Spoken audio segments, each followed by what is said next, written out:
Ladies, gentlemen, and big buck hunters all around the world, welcome to beautiful Las Vegas. We are inside the iconic Luxor Hotel and Casinos HyperX Esports Arena, live for Ladies Tourney Night at the 12th Annual Big Buck World Championship. My name is Nick Petro.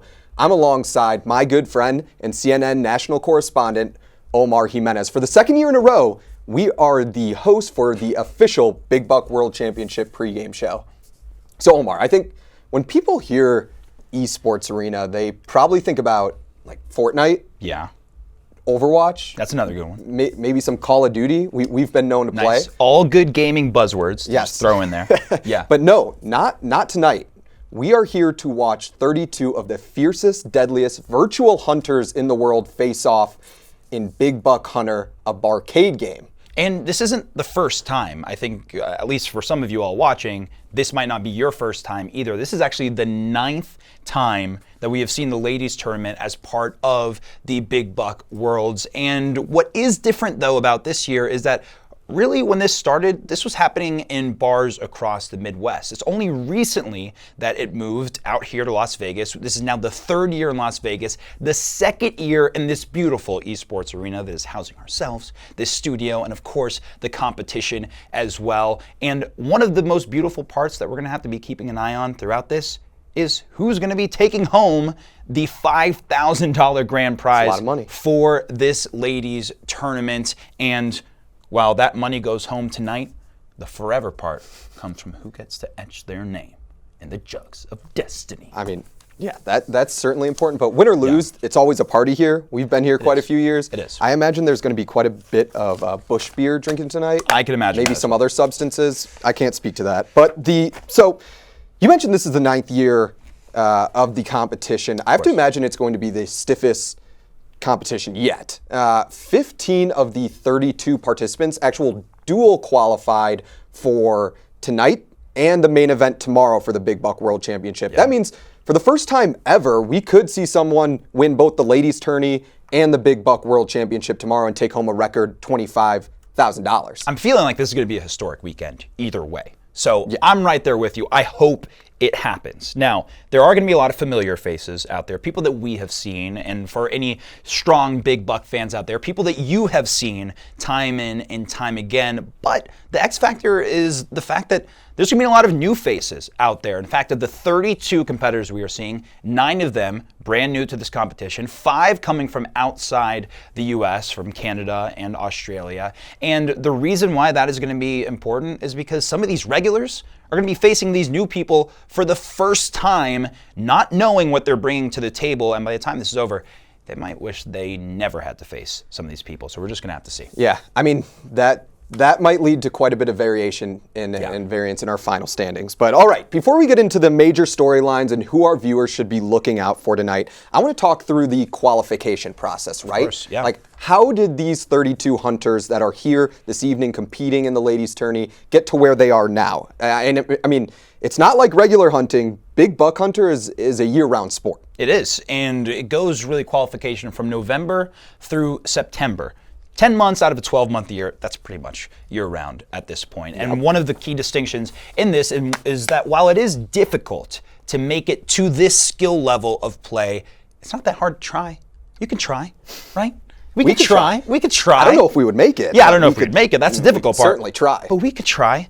And so basically all you had to do was just find a bar or an arcade that had Big Buck HD, that had the Big Buck HD Wild Machine Pro mode. Is that what you would find? Yeah, exactly. Not hard to find. From there, the top 12 seeds are determined from the skill player category, and then the other 24 seeds are determined from the wild card player category. Yeah, and to give our viewers some sense what skill player versus wild card player means. Please do. Take it away. When a player attempts to qualify, they get a score that's their top 5 Trek scores across all 9 different animals that are offered in Big Buck Hunter.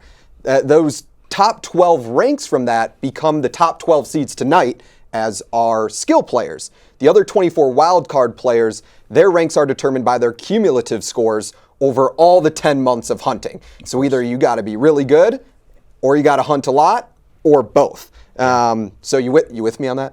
Yeah, not only am I with you, I'm going to take things a step further and put a challenge out there to anyone watching on Twitch, Facebook, YouTube, wherever this is streaming, a lot of different places, and say if you have access to a big buck hunter somewhere, again, not hard to find, you could do it. And I'm looking at you specifically. Sam? There's got to be a Sam out there, right? I would imagine at least maybe one Sam. Chances are good there's a Sam out there. So, Sam, at the very least, I want to see you at this Big Buck World Championship next year, or at least try. Sam, if you're out there, hit us in the comments. Yeah, that's all you can do. So, all right. I mean, I guess you've always been a man of the people, if nothing else. That's what I do. So, let's get down to business. I want to talk big-time storylines. I want to talk big-time hunters. Yep. What have you most been looking forward to coming into tonight? Well, for starters, one of the things that is going to be one of the major storylines for tonight is something we're not going to see, and that's four-time ladies tournament champion Sarah Erlandson, which to me, I was shocked. I was saying, if Sarah's not going to be here, it's got to be something huge. Because Yeah, it better be, right? I mean, this is something that has been such a big part of her life for so long, and for many of her fans as well. Turns out she does have something pretty big going on, just a little bit. She's expecting her first child. Wow. So reasonable excuse. So we'll let you slide on that one. And if you're watching, I hope everything's going great. Congratulations. We miss you over here. Congratulations to you and Jared as well. We hope to see you soon. And while it is good news for people who would have to be competing against her in the short term, it's kind of bad news overall for the other competitors because there's another generation of Erlandson being brought into this world, and before you know it, that Erlandson could be gracing this stage as well. So just, next generation could be scary. Yes, and I'm not one that gets the facts straight every day of my life like this gentleman in his profession here, but word on the street was that she was potentially in labor earlier today. So if her first child, who is a girl, is born on the day of the ladies' tourney, what else is better? I said this would be a historic weekend, and I stand by it. That would make history. But it's amazing that she has won half of our 8 ladies' tourneys up until this day. But as they say, the show must go on. So that means the path to victory is as wide open as ever. So when we're talking favorites, I guess you assume that the favorites are the top 3 seeds based on qualifiers, right? That's right.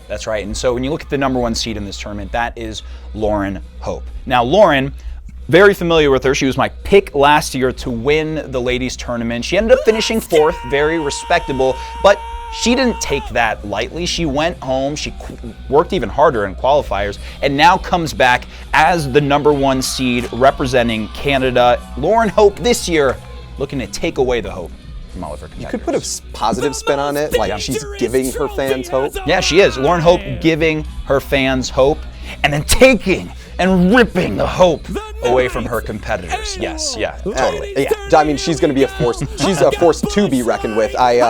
Looming right behind her, though, with the number 2 overall seed, is Melinda Van Humison, the second most decorated female big buck hunter of all time, 2-time champion, 3-time runner-up, and all those 3 runner-ups are actually to the greatest of all time, the GOAT, Sarah Erlandson. So if Sarah wasn't competing, she could potentially be a 5-time champion. I mean, that's how close she's been.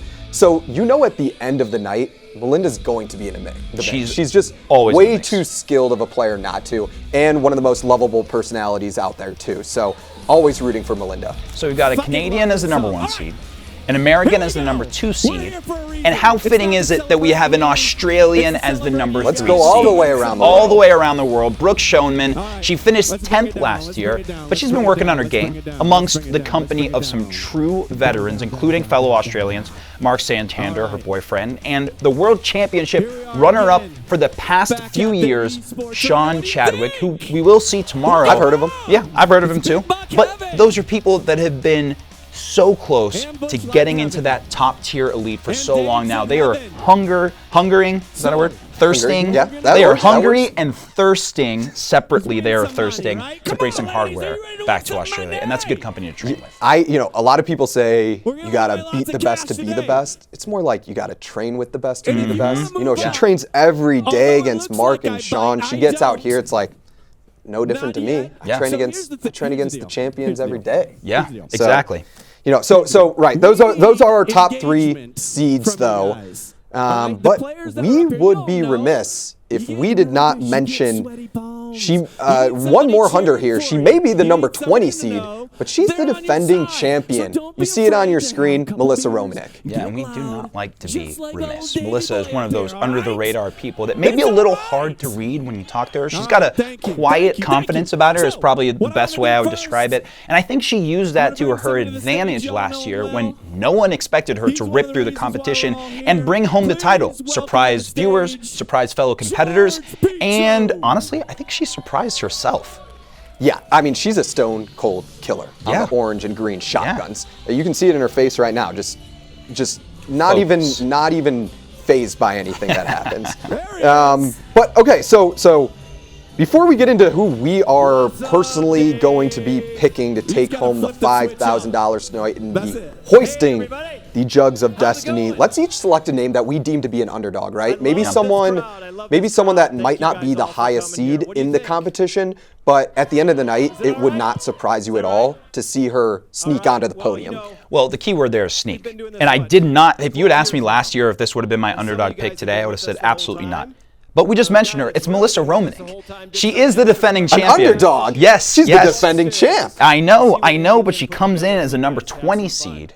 And I think, look, I haven't spoken to her, so I don't know. I think she might be trying to play that to her advantage to sort of be the unassuming competitor that comes back in, even though she is the defending champ, and kind of sneak her way back into that championship run. And on top of that, on the personal front, she lost a dear companion of hers, her pet Chihuahua, that has been by her side over the years, at the very least evidence in the Photoshop pictures she submits to Big Buck Hunter every year. And this year, she included it in her picture as well. So that spirit is also going to be with her today. That's dangerous. I don't want to mess with that. Look, man, I just don't know if I can call her an underdog. She's the defending champ. Yes. You know people are going to be scared to face her. Yeah. Well, here's an underdog for you because I'm a risk taker and I often enjoy the road less traveled. Okay. Meg Woodcraft. Who? Meg is a new hunter this year. Exactly, yeah. So you haven't heard of her. Our fans, our viewers have not heard of her, but she qualified in the top 10 as a number 9 seed, as a new player. Yeah. How many people for their first time in the competition are able to just shoot up the leaderboard like that, qualify in the top 10? If the qualification process is valid at all, it must mean she's very good at big buck hunting. And not to mention, she is from Australia, comes from the same breed as these Aussies that we know, take this very seriously, do really well when it comes to the competition. I just hope she got here early so you know jet lag isn't affecting her or anything. But Meg Woodcraft, I'm telling you, watch out for her tonight. And that's one of the things that we've been talking about, that a lot of these new faces might come in and surprise some of these regulars, who the regulars play each other every single World Championship year and kind of have that familiarity. Someone like Meg comes in, who knows? I don't even know. I like to believe I'm 2 steps ahead always. I try to be, but I did not see that name coming. All right. Which makes me more curious as a man who takes the road less traveled, as you so self-described That's what I said. a few moments ago, what your official pick is going to be to take home the Jugs of Destiny. All right, this is pressure. So my official pick is someone that shows up year after year after year, but we haven't mentioned yet tonight. Leanne Jones. Stand up, Jeffersonville, Vermont. Get up because I believe at the end of the evening, you are going to have a new Big Buck Hunter world champion when it's all said and done. Listen to this.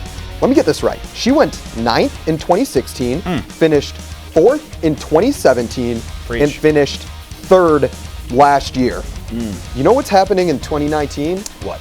Another step up. First place, baby.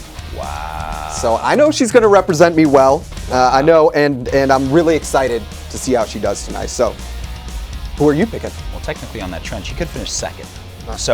So. I mean, she just won't. Yeah. All right. That's the confidence I like. She's my pick. All right. I like that. Well, I very much could take the under, or I am going to take the under in this. As far as I can't pick Lauren Hope again. She's the number 1 seed. I picked her last year. She's great. I think she'll do well, but I can't pick her again. So I'm going to go under and take the under. What does that mean? To go to the land down under.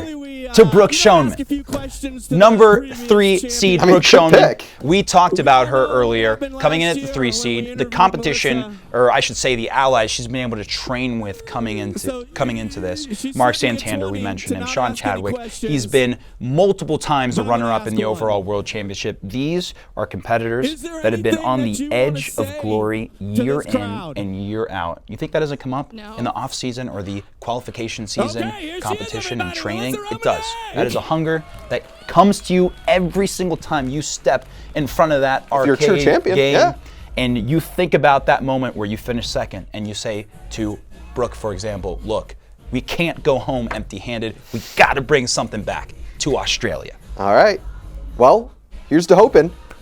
And may the best big buck hunter win. I believe that just about does it for us, folks. I mean, we're going to toss it in a moment here to Callum Fletcher and Jack Danger, who are going to be your official live stream hosts for the event this evening and tomorrow. But don't go anywhere after the event is finished and the champion is crowned, because Omar and I will be right back in these seats for the post-game show to recap all the action. So, Omar. Yes. Any last words? Any last words? Any last words? You know what? No. We've said enough. At this point, It's time to get to hunt. it is time to shut the buck up and get shooting. I'm so glad you pronounced the B there. That's what I do. That's what I all do. right, We're say no pros out more. here. Say no more. It's time for the 9th annual ladies tourney at Big Buck World Championship weekend. Thank you so Enjoy, my much. friends. Callum and Jack, take it from here. I am thrilled to once again be your Double Jack coach, your Summer Sanders. I will be hosting games all night long and pulling you guys on stage during breaks from the competition. So keep an eye out for the game break graphics. But for now, I think it's time to get into this tournament. I think we've made you wait long enough. What do you think? Of course, there's no tournament without game wardens. So let's Ladies get the game and wardens out. gentlemen, welcome to the 2019 Big Buck World Championship Weekend. I'm Callum Fletcher, joined on the desk by the one, the only pinball legend of Twitch TV, Mr. Jack Danger. Jack, how the hell's it going? I feel like $1 million. Yeah? Oh, that was not a pun. Actually, I promise I didn't write that. Excited to be here. I missed last year due to scheduling conflicts, but I'm here again to scream at you while we're watching some Big Buck Hunter. And the energy downstairs is out of control. This stadium that we're in, which I didn't get to see last year, this is nuts. It's insane. You can see some Absolutely. of what's going on back here. It's great. It's an awesome event. If you're in the Las Vegas area, of course, we are at the HyperX Arena down at the Luxor Hotel. We have VIP wristbands with free drink and food. There's players galore. We've got Bush for days. Yes. We have I've an had Bush for days. awesome tournament lined up. We obviously have the World Championship happening tomorrow, but for tonight, we're going to realign our sights and focus in on the main event. We have the ladies tournament. Now, of course, you heard our fellows over at the analyst desk before, just kind of chatting about where they Was that the expected it to real go. Omar? That you might have seen him on CNN. yeah, that might be him. But we have an awesome tournament. We've got a lot of very talented hunters here. Who do you think's going to take it? So obviously we have Melinda Van Humison. Yep. We don't have Sarah Erlinson this year. Which is usually my And- go-to, right? And she's been, so I've been tweeting and stuff like that, and she's been liking all my tweets. She's literally in the hospital in labor. And That she's is- just like, I'll be in chat suffering. And, I'll be watching.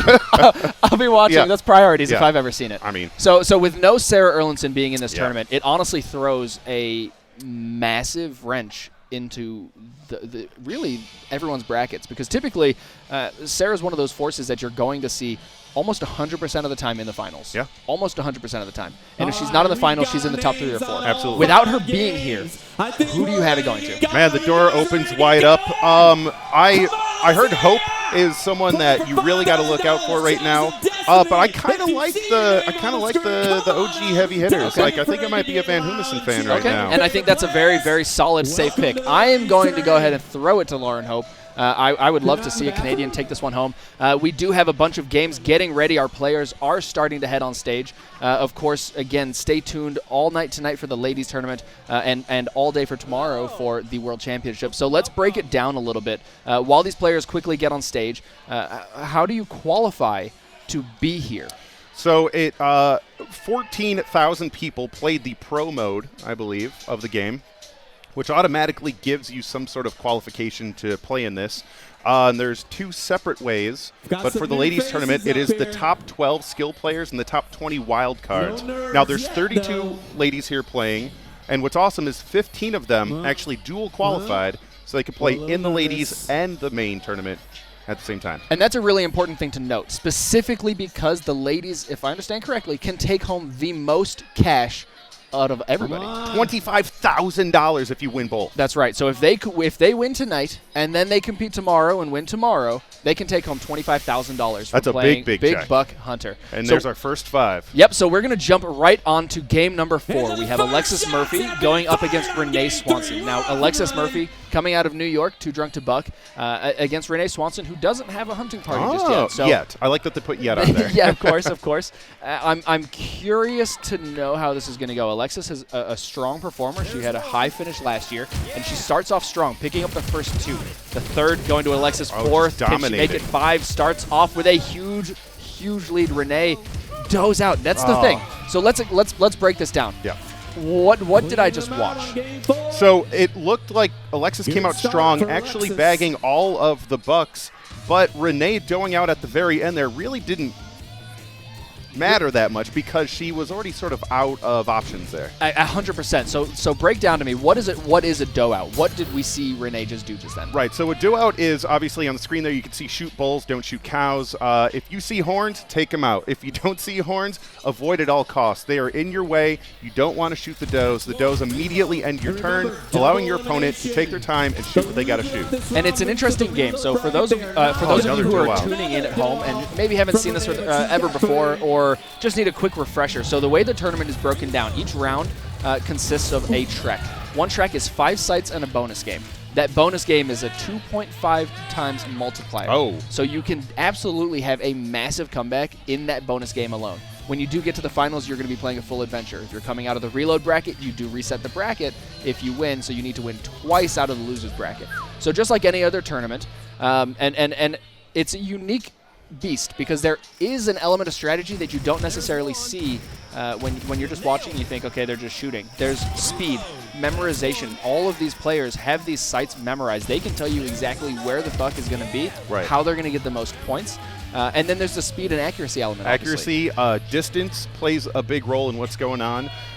You want your headshots, your one-shot kills, because if you're taking a body shot or a neck shot, that gives your opponent the opportunity to steal that kill from you, and you do not want that to happen. Right, so as a player, when you're getting on stage, you kind of have to evaluate the setup and say, okay, am I going to let them shoot first and I'm going to finish it, or am I just going to go hard and fast and try and hit everything I can?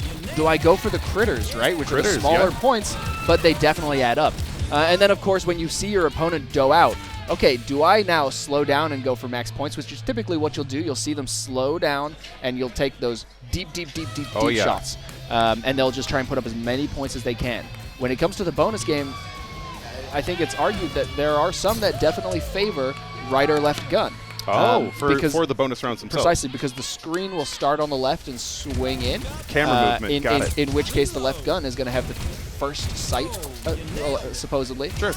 So again, it's all preference. And then, of course, you have players have the preference. You know, they're at the bar, they're practicing on the green gun. I'd rather play on the green gun. And if I go into a match, and this is something we saw last year where a player went into the finals and took the main gun of their opponent away from the other player, and they're kind of going like, it's a bit of a power play. It's a flex. Yeah, you know? absolutely. It's a flex. It really just creates that kind of element of like, okay, this isn't how I normally practice. I'm not used to playing from this angle, which seems small, but it's there. True. Is there a strategy perhaps to shooting on the opponent's side first during these bonus modes to try to steal from them to throw them off a little bit? Yeah, I definitely think that does play into this. I'm not 100% sure. I think that's something that Glitter and Doug are going to have to ask the players, because I don't I guess my thought would be if I'm Renee Swanson here and I'm shooting against Alexis and I'm shooting at Alexis' side, well, what if Alexis is just shooting at my side and we're evening out? Then it's just a wash at that point. And then the other threat would be is if Renee shoots at Alexis' side but Alexis hits first, well, now Renee has just missed all of her targets on her side. And that's just a really big threat to fall behind. And this is what I'm talking about. 100 points between them. This is why the bonus game is such a threat. That was a 1 gnome difference. Absolutely. And just like that, Alexis Murphy is now finding herself in the reload bracket in round number 1. And I'm not too worried if I'm Alexis. If I'm Alexis, I'm not too worried. But while we're here, let's check in on Raylene and Kayla. Now, Raylene and Kayla are the only rounds still on the screen here. Meg Woodcraft has won her game. And Renee Swanson, obviously, we just saw her picked up her win. And Monica Thompson beats out Tori Thompson. I'm not sure. I don't think there's a relation. One's from Reno, one's from Dallas. So probably not so much. But jumping in on game number 1 here, we have Raylene Ruse and Kayla Reary. Kayla picks up those 2 right off the start. Raylene fires right back down the middle. Kayla gets the 5th, and Raylene splits Way to tie it up. This could be another one that comes down to the bonus game. What is happening right now? What is the that? Dangerous Trophy. That is, I believe that comes out in the 3rd. Is it the 3rd? It's a variety. So is a variety. Out of the 5, 1 will be the Dangerous Trophy. Got it. Out of those 5, 1 will be the Dangerous Trophy, and the Dangerous Trophy is just effectively an animal that'll come out at the end of the site. It could be a bear, it could be a cougar. Comes down, attacks the screen, and both players have to shoot it. It moves quicker, it's a smaller target. And it's typically chasing a doe, so you are shooting actively at the does or around the does, which is a big trouble. It's a challenge, right? Especially because at the end of the day, it may not be worth much, but this is a close game, 9,800 to 9,100. This is another one. Another bonus that game. very well could come down to the bonus game. It doesn't take much with a 2.5 multiplier, to come back, and one of these 2 is going into the reload in the first round. The cool thing about bonus rounds, too, is there is no doing out. There's no messing up here. It's just get what you can as quick as possible and get more than your opponent. And it's all speed. It is all speed. And just like that, I mean, we're splitting it right down the middle. You're seeing the guns.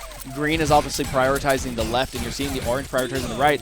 I don't know what just happened there, but it looked like Kayla didn't even fire on that last one. We saw Raylene come back. Kayla manages to stay in the lead by just a few. It looks like there's going to be a 3 points differential between them. And I don't know if that's going to be enough. I don't remember which one of them was on top to start this. Do you recall who was leading going into the bonus game? I do not. I thought it might have been Raylene. Oh, you can see the stress. They're holding their breath. You can see the stress. And just like that, Kayla does come out on top by 1,000 points. So she must have been on top going into that Every gnome is a grand? Do we know? I'm not exactly sure. I don't think it's 1,000. Got it. But Buck. Buck. At the end of the day, when you come into it, if you're not in a comfortable lead going into the bonus game, and it's close, it gets intimidating. You're sweating. It's stressful because it's a 2.5 times multiplier. So you're sitting there going like, okay, but on a normal day, I wouldn't be stressed about this. Yeah.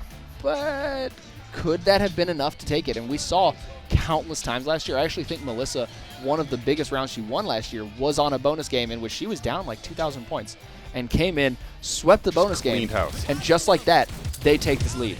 Of course, we do have Melissa playing on buck number 4 right now against Krista. We're going to jump in with scores. last year's champion. Stop texting. And she's a little bit behind off the first sight. Actually, I say a little bit behind, but that's about a $3,000 deficit. It's definitely not close. It's not dollars; it's points. Could you imagine? You're playing for points. Every point you put in, you get out. No, but Melissa hasn't actually been playing that much from what I've been hearing lately. Right, hasn't actively been, trying to keep her sights sharp, if you will. It's one of those things that I think as a big buck player, you have these players that kind of have the ability to come in and just dominate. And when qualifiers roll around, they're a process. They're a long time. I don't recall off the top of my head how long qualifiers go for. I want to say it's about 8 months. I also heard it is quite expensive it can be. If you're trying to compete at this level. Well, so here's the thing. As I said, when you look at skill versus wildcard, those skill players can, for the most part, come in, put up their top scores, and be done with it. Kill it on a few games. And then you have the wildcards who don't have that necessary memorization and speed to kill the wildcards so well.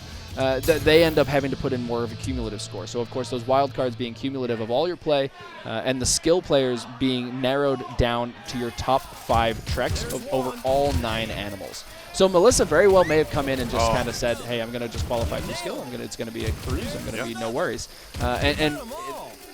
That's exactly what's putting her in the ground here. She doed out, and Krista picks up 6 wildebeest. And the dangerous trophy. And the dangerous trophy. And that is going to be 2,900 points going to Krista. What does that mean? Ouch. That almost a 10,000 point deficit, which is kind of tough to come back from.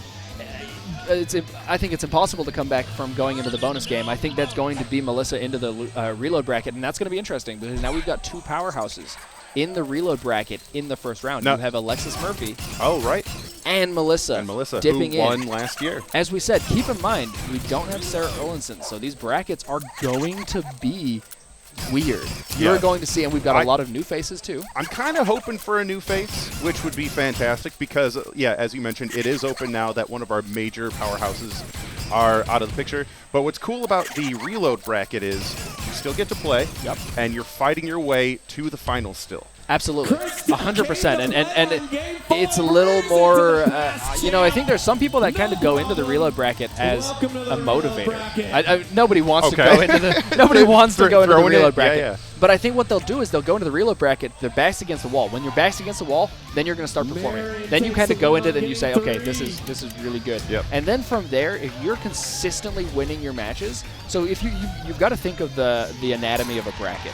When you go from winners into reload, let's say round 3 or round 4, you've just lost a big match. Yeah. And you're now going up against an opponent who's won the last 3 games. So the momentum is completely in favor of players naturally in the reload bracket. So again, it comes into not only the anatomy of kind of where you place, but also how good are the opponents that you're going against. Because at the end of the day, if you have an easy bracket through the winner's bracket and then you lose against your first tough match, against someone who's had tough matches in the reload bracket and is on a fire momentum. That's tough. That's kind of intimidating. There's something about needing to win versus like having that safety net that really changes your perspective on like how you need to perform. And it really comes down to the player, right? Yeah. I guess at the end of the day, it comes down to the type of player you are. I'm not entirely confident Melissa is a player who wants to be in reload bracket this early, to be totally honest. We also do have a lot of new players this year, so knowing how they're going to perform is going to be fun to see how that plays out. And Leanne Jones just picks up a big win against Jess Rowley by 4,000 points. That's another name that's consistently in these events and in the later rounds. Leanne Jones obviously is a high finisher, but Jess Rowley is not someone that you can kind of overlook. It's not someone that you can just assume is going to be A-okay, no stress. We are going to jump onto buck number 4, our next station, in just a few moments when the next round starts up. We have Malia Bruce, the number 7 seed, against Julia Wilmot.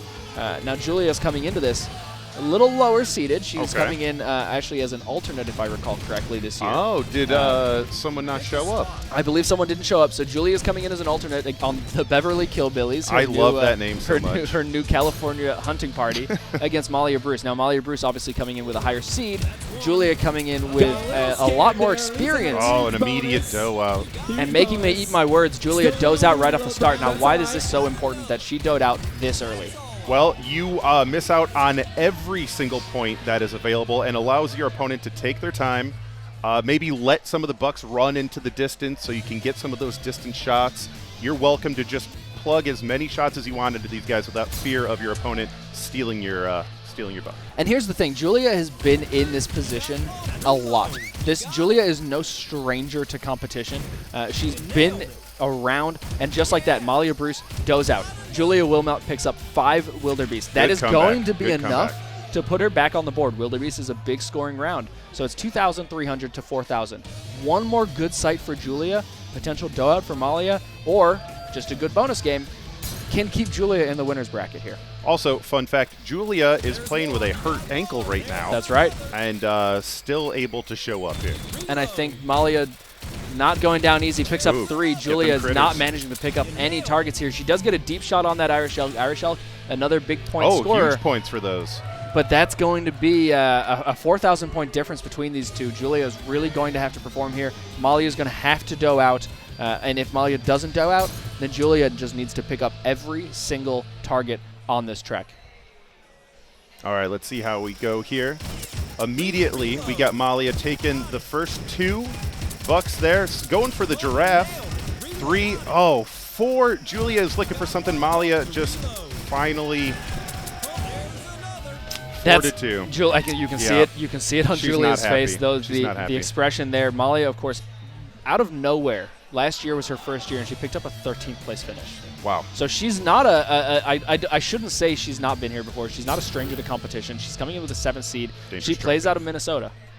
So Minnesota is one of the powerhouses for Big Buck. Absolutely. There are a lot of very, very good, well-known players, and I think Malia Bruce just sealed the deal. That shot that she took in the back middle, way deep, is going to be worth a lot of points. And that says a lot about the memorization of this game, is knowing where these bucks are going to show up at on the map, so you can already be plugging your shots in that area in order to take them down for that max distance. And it gets stressful. It gets intimidating. It gets on your nerves, especially when you know you're a little bit behind and you know you have to play better. If you're behind 3,000 or 4,000 points, in your mind you're saying, okay, I need to make big plays in order to come back into this. Okay, so what do big plays look like? Well, big plays look like deep shots, and they look like risky shots. Yeah. Oftentimes you're going to see a buck, a wildebeest, an Irish elk, or kudu or something, and it'll start behind a doe. And you kind of think, okay, well, how do I play this? Do I want to shoot in the air and scare it and make it come out? Right. Or do I want to take that shot and risk it? And I think in this situation, Julia's taking those risky plays. She's going for the shots that on a normal game, you're probably not going to take. When you find yourself behind the gun, though, of points the way she is, you kind of have to go down swinging. You just don't have options. Yeah. You really just don't have options. And Julia comes out on top of the bonus game there, but that doesn't make a difference. She went into that so far behind that Malia Bruce is going to be moving on. So now we have another big name dropping into the reload bracket. bracket's going to be stacked at this point. I'm honestly, it's leading to the thought that, I hope we see a new face this year taking home the championship, because at the end of the day, the winners bracket, we're sitting here talking about how good the reload bracket is, but the winners bracket has all the players sending these veterans into the reload bracket. Yeah. So the winners bracket is going to be something else. Jacqueline Stafford takes out Alyssa Friedman on the first station. Leanne Jones obviously knocked out Jess Rowley. Amy Green has taken out Nicole Krause. This is turning out to be a hell of a ladies tournament so far. This is good. I can't wait. But I think it's time that we throw to our boy Doug for an awesome interview. Hell yeah, let's do it. What's up, ladies and gentlemen? Esports Doug here, coming to you live from the beautiful Las Vegas, Nevada, at the Big Buck Hunter World Championships. You've seen a little bit of what we have going on at the venue. We've got drinks. It's essentially a party all weekend, and we've had plenty of Big Buck Hunter going on, but there is a little bit more that we have at the venue that we'd love to show you guys. We've got Superbikes 3. We've got folks playing it right now. They're having a good time. But what else? The other thing we have here is Halo Fire Team Raven. Now, this game just came out relatively recently. I played it a bit earlier, and it was a throwback back to the good old days of playing Halo. And I actually have a man right here who's playing a little bit. My man, tell me your name. Richie. Richie, where are you from? I'm from Queens, New York. Shut up. I'm from Queens, New York. That's what's up. I was born in Elmhurst. What about you? I was born in Jamaica. Jamaica. Let's go Mets. Oh, yeah. Yeah, let's go Mets. We got a real one here. Tell me a bit about the game you're playing. Are you an old school Halo guy, or is this one of your first interactions with Halo? No, actually, I played Halos 1 through 3. So, yeah, I love the Halo series. Let's check the score. Oh, it looks like you're losing just by 1, but things don't look good right now. What's your game plan to get back in this thing? I'm going to shoot everything that moves right now because we just got to the flood. Shoot everything that moves. If that's not a recipe for success, I don't know what is. Folks, we have action, we have fun, we have drinks. There's a ton going on this weekend. If you're in the local area, come on by, check it out. I'll grab you a beer myself. Just come look for Doug. I'll hand you a beer. We'll drink one together, and it'll be a damn good time. I'm going to cut it back to the folks at the desk. Callum, fellas, take it away. Now, where's my beer? I thought... Where's your beer? Oh, we have beer. Wonderful. Busch Light. Busch Light. We have one of the things Duck said made me chuckle. Shoot everything that moves. Recipe for success, right? Maybe not so much. We've seen it happen once or twice. Shooting everything that moves. Maybe not in Buck Hunter. Maybe actually put some people behind. Let's take it on to game number 2 here. We've got Tasha Riedman going up against Amanda Gardner. Now, this is a cool one because Amanda Gardner obviously has one of the best hunting partners in the world. Her husband, Trevor Gardner, is 4-time champion, I believe. Yeah, 4 He won last year. He can't not win. He's freakishly good. The precision, the memorization, the ability to come in here and go against the best players in Big Buck Hunter and make them look like they've never played before. Also, he can adapt so well to some of the curveballs that you folks throw at him at these tournaments because you just don't let them play Buck Hunter. Year after year. You gotta throw them a bone. Year after year, he comes in, performs well, and takes home $20,000. No big deal. And I hope. I hate to say this because, Trevor, you are a fantastic hunter. You are an inspiration to many in this community. But, man, I hope Trevor does not win it this year. I would love to see some new faces. And new faces are what we're going to see. Amanda Gardner, Tasha Riedman are gearing up. I believe we're just looking for them now. But while we wait, let's jump over to Alexis Murphy and Tori on buck number 3. Oh, we have a bit of a deficit there for sure. And this is, keep in mind, this is reload bracket. Alexis Murphy was one of the first contestants to fall into the reload bracket early. So Alexis and Tori are quite literally fighting to stay alive here. And Alexis is looking pretty good here, too, with about 2,400 points. We are just trying to be pretty careful here. And there's the dough out for Tori. Speaking of being careful, Tori misses the shot. Alexis starts taking her time. You see those animals. Nice slow she's control. holding it, waiting, and it gets to the edge, gets as much depth as she can. She's able to put that one shot on the animal and finishes it out strong. So Alexis now up by 5,000. This is not looking good.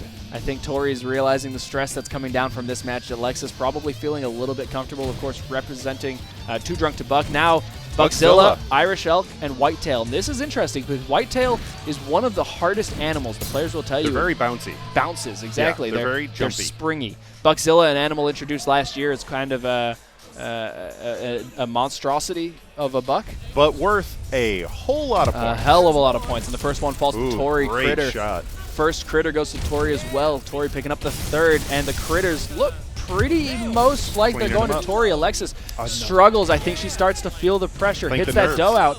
Tori is going to be able to get all 6 as long as she does not miss this next one. That makes it Beautiful 6. Shot.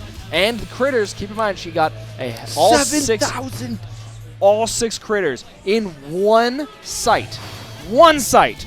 Tori Thompson has taken the lead from Alexis Murphy and is saying, I'm not done with this tournament. I'm not going home.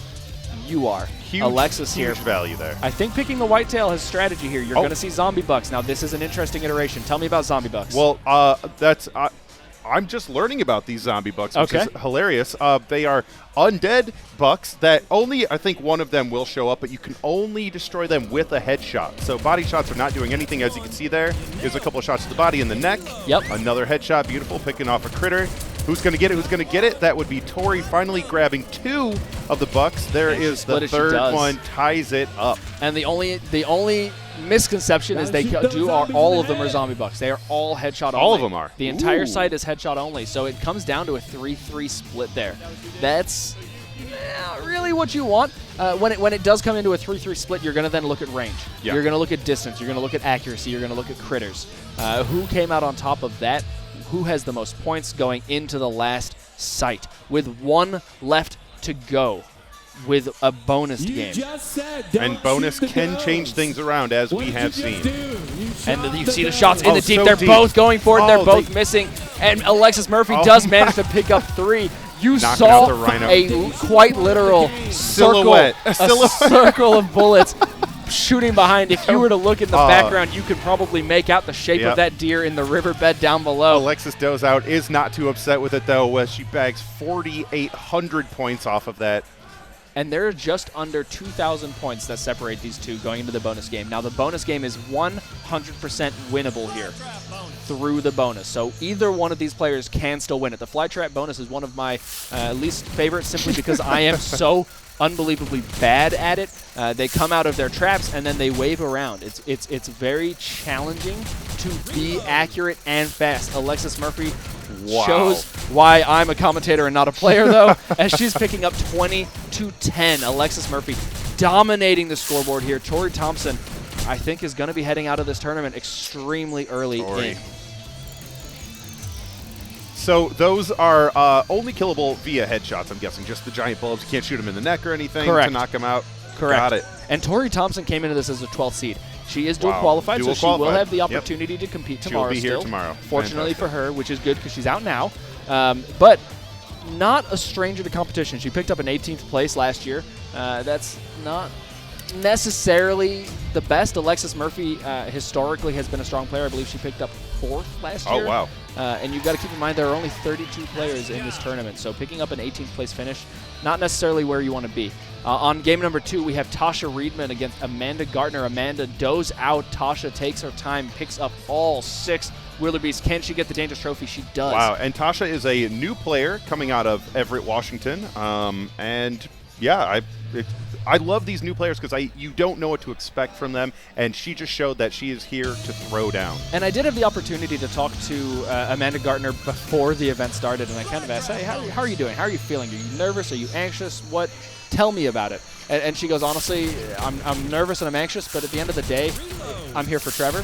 I'm here for him. So I don't necessarily think she's going to be too flustered or frustrated. But alas, she is here. She's staying alive. She's doing well in the bonus game, but it is a pretty even split. One of the problems with the bonus games is an even split doesn't win you the game. It doesn't get you anywhere, actually. That's exactly right. So unless you're just trying to maintain a few 100-point lead, you're really just kind of not where you want to be. Julia Wilmot now going in again on game number 4. We're going to jump in with her. Julia staying alive. Another very, very, very early reload against Nicole Krause. Nicole with the immediate dough out, and Julia gets to take her time, pick those shots. You don't have to get too dangerous with it. Nice and slow. Perfect. Oh, dancing around there, and she just cleans it up. And as a buck hunter, that's kind of your ideal, that's your dream scenario. If your opponent does out on the first buck, you can sit there and say, I'm going to take all the damn time in the world. Sit back, relax, and take the deep shots. Take the deep shots. And the stress is gone. The only thing that could possibly go wrong at that point is you also go out. And here we are, back with the Venus flytraps.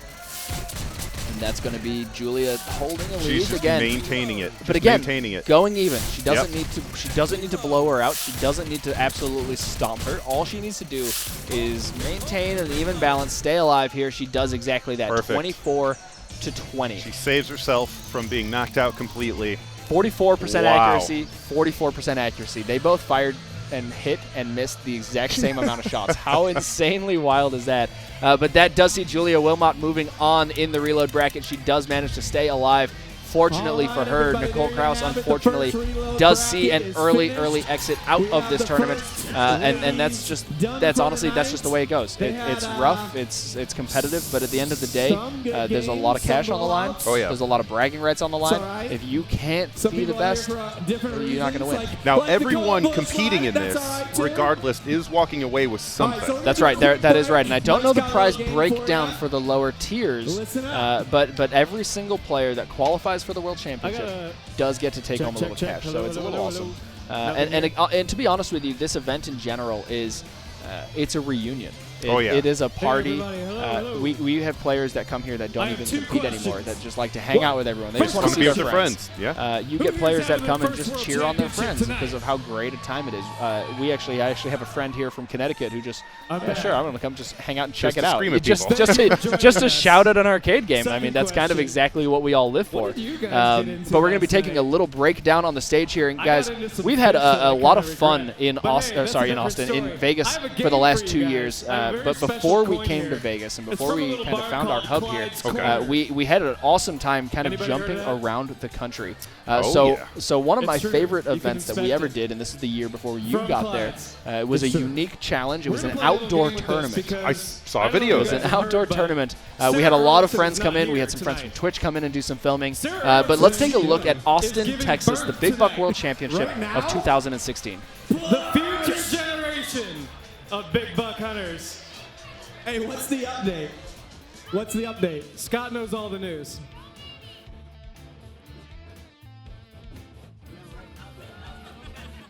So I guess they're at the hospital.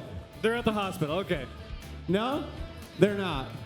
They're having it at home. Emily is our only Belden Bill Blaster that's here with us tonight. Anyway. Yeah. Awesome.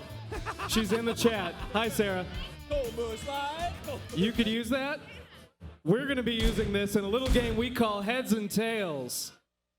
It's very simple. This is heads, antlers, and this is tails. I'm going to flip this coin after all of you have committed to heads or tails. If you lose the coin flip... Welcome to the 9th Annual Big Buck World Championship. How many you start with? Everyone that wants to participate. Are you serious? Holy shit. I like that the Big Buck World Championship has headed to a new state, Texas. I love Austin, Texas. You have to commit. I don't want to see any cheating. No changes. Tonight, we kick things off with the 6th Annual Ladies Tournament. Here's your host, Dave Snipes. In Austin, Texas. Who's ready to win?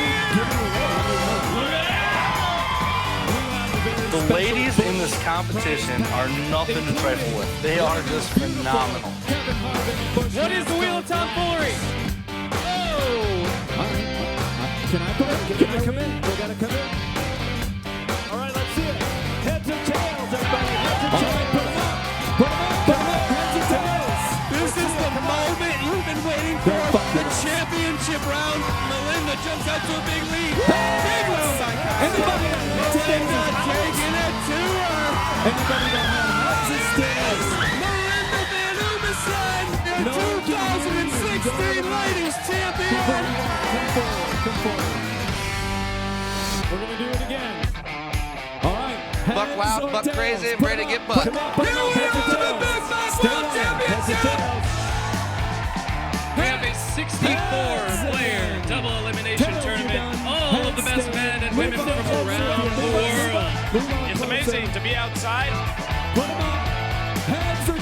The Big Buck World Championship is unforgettable. Oh, that is so much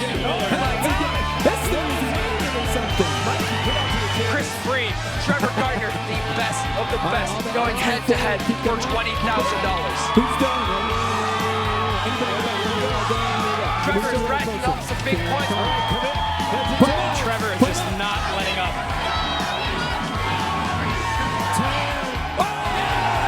Here is your champion, Trevor Gardner! 3-time champ, $20,000.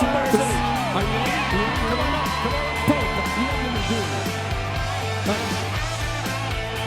That's good. All right, why don't you guys come up? I like Austin. It's a good time. If you're ready, come on up. Ladies. Green shirts, come on up. Or you can't cheat now. One of my favorite player interviews with Will Brum. I hope. No, not. Believe it or not, it's not you. Put them up there now. Oh my God. No, I can hear them, but I had a different count from you than I did from them in my ear. All right, three left. Three left. All right, guys, I am here at the Big Buck World Championship with William Bromley. Now, my name is Thunder Explosion, but what we really care about is you. So what I need you to do for me first is give yourself a little bit of an introduction. Tell everybody where you're from and how long you've been playing Big Buck. Okay, so I'm from Sydney, Australia. From a lovely area called Newtown. I've been playing for quite a while now, since about 2004. Yeah, it's quite a long time. Yeah. Thank you, everybody. I mean, that's a lot of time to put into this game. So what exactly makes you want to play Big Buck? Is it because of the competition, love of the game? Is it for the money? Or just your friendship? It's for the friendship. Yeah, we just get together with my mates and just shoot it out. All right, it's fun. Drink, obviously. I work in bars, so I've been around Buck for a long time, and I just love it. We've got 10 names on it's the for the love of it, basically, not for the money. The money helps, but yeah. Bracket. I mean, you mentioned that you work in bars. So say that you were at a bar that didn't have a Big Buck machine. How exactly would you go about selling someone on a product like that? Good question. Jeez, I don't know. I just say it's a lot of fun. It's very addictive. Once you shoot your first buck down, you get hooked. Well, that's what happened with me. And obviously the rivalry between your friends is a good, healthy competition to have. I just love it. Okay. All right, final question. Yeah. You've got a big day coming up for you tomorrow. I sure do, yeah. What is your strategy going into your rounds of the Big Buck World Championship? An early night, not too much alcohol. And definitely no shots. So I've had a few beers just to take the edge off things. I didn't get to bed until 5 this morning, so feeling a little dusty, but I'm ready. I'm gonna hopefully, take out number 1. Hopefully. I mean, a little hair of the dog, and you should be fine. Yeah. Just 1 or 2 more beers, and that's it, pretty much. I'll be in bed by midnight, definitely by midnight, if not beforehand.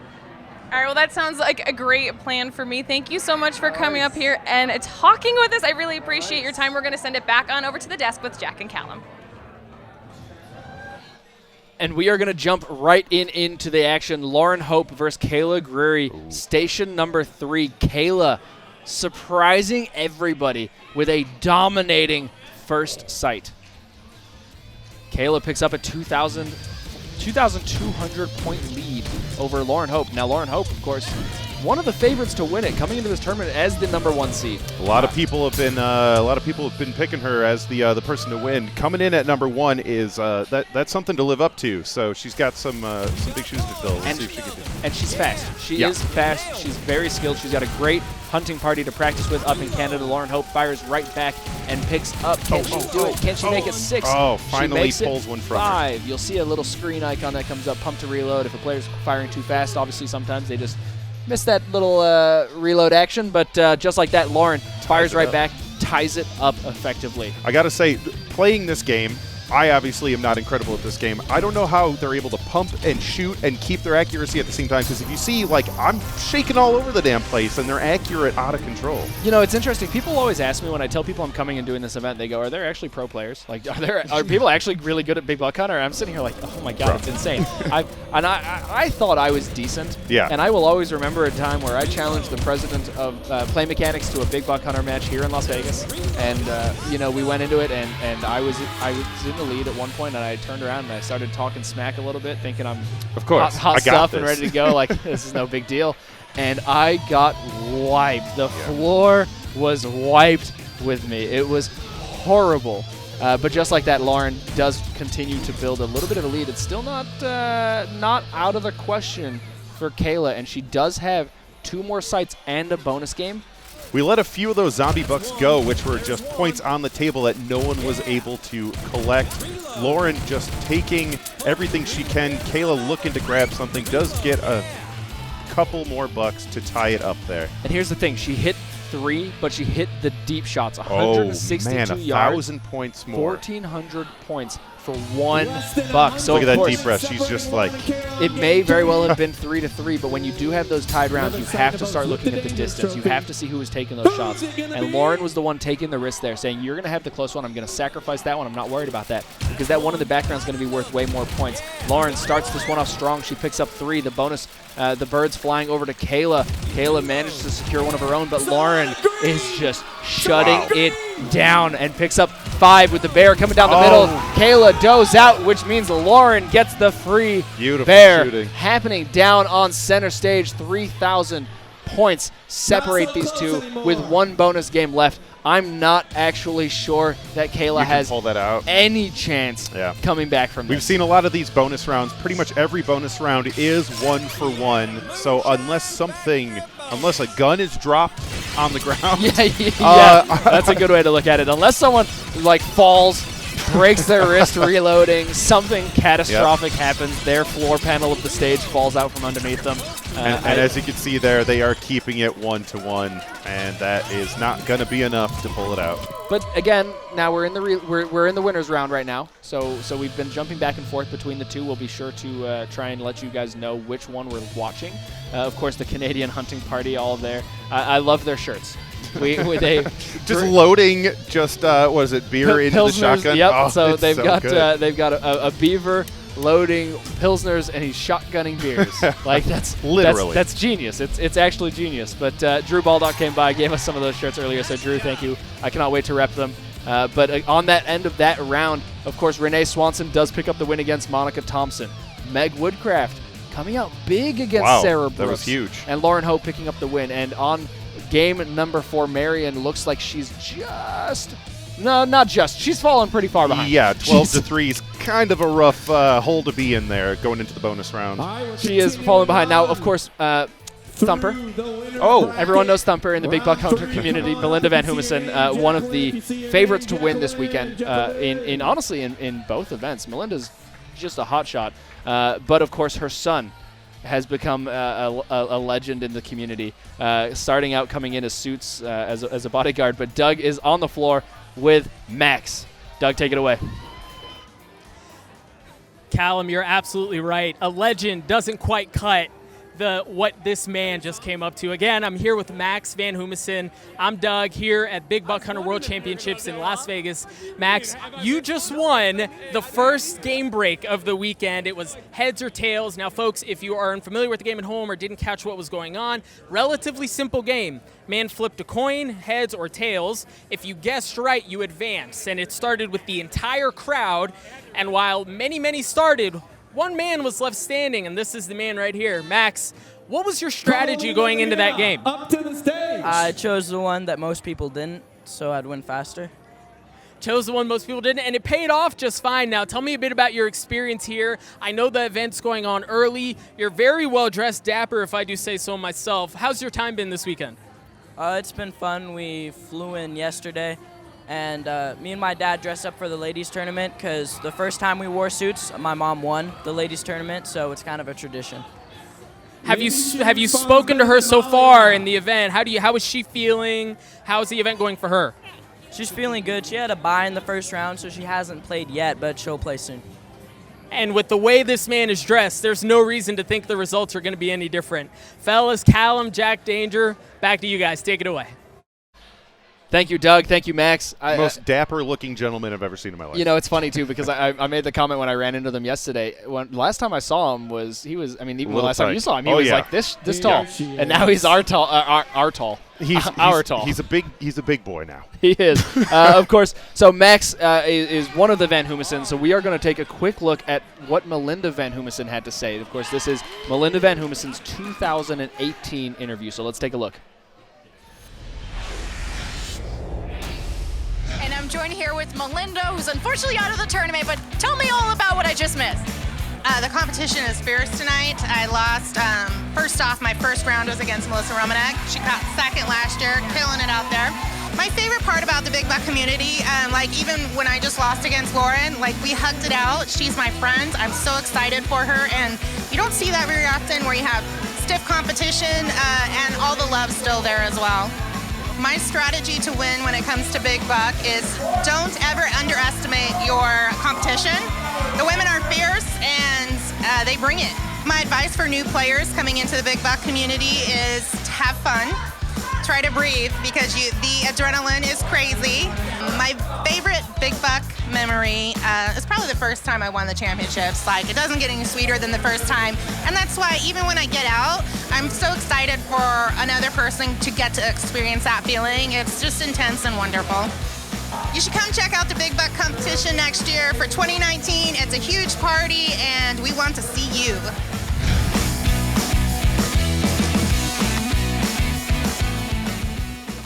and we are going to be heading on to game number 2. We have Malia Bruce against Amy Green. Amy Green dominating with 4. She does dough out, and when you see this screen, the trophy was missed, which means neither one got the kill. Points left on the table. You do not want that to happen, especially when you are pretty close in score here. Look at that. Only 300 points to separate them. That 300 points was that fair. It's kind of heartbreaking. Yeah. It really doesn't feel good when you fall behind like that. Of course, Amy Green, one of our players, she was absolutely here last year. Put in a 19th subpar place performance in the grand scheme of things, but she's definitely turning it around here. She's in the winner's round, and just like that, Malia Bruce has doughed out. Amy Green just picks up 5. Taking them. 5 of her own. That's going to build out that lead, 2,200 points over Malia. Now they've got just under 3,000 points that separate the two. What do you do here? What do you do if you're behind? How do you come back? How do you win this game? This is when you go swinging. This is when you take those shots that are dangerous, where I guess it really depends on like how far in you are. You want to go deep. You want to go dangerous.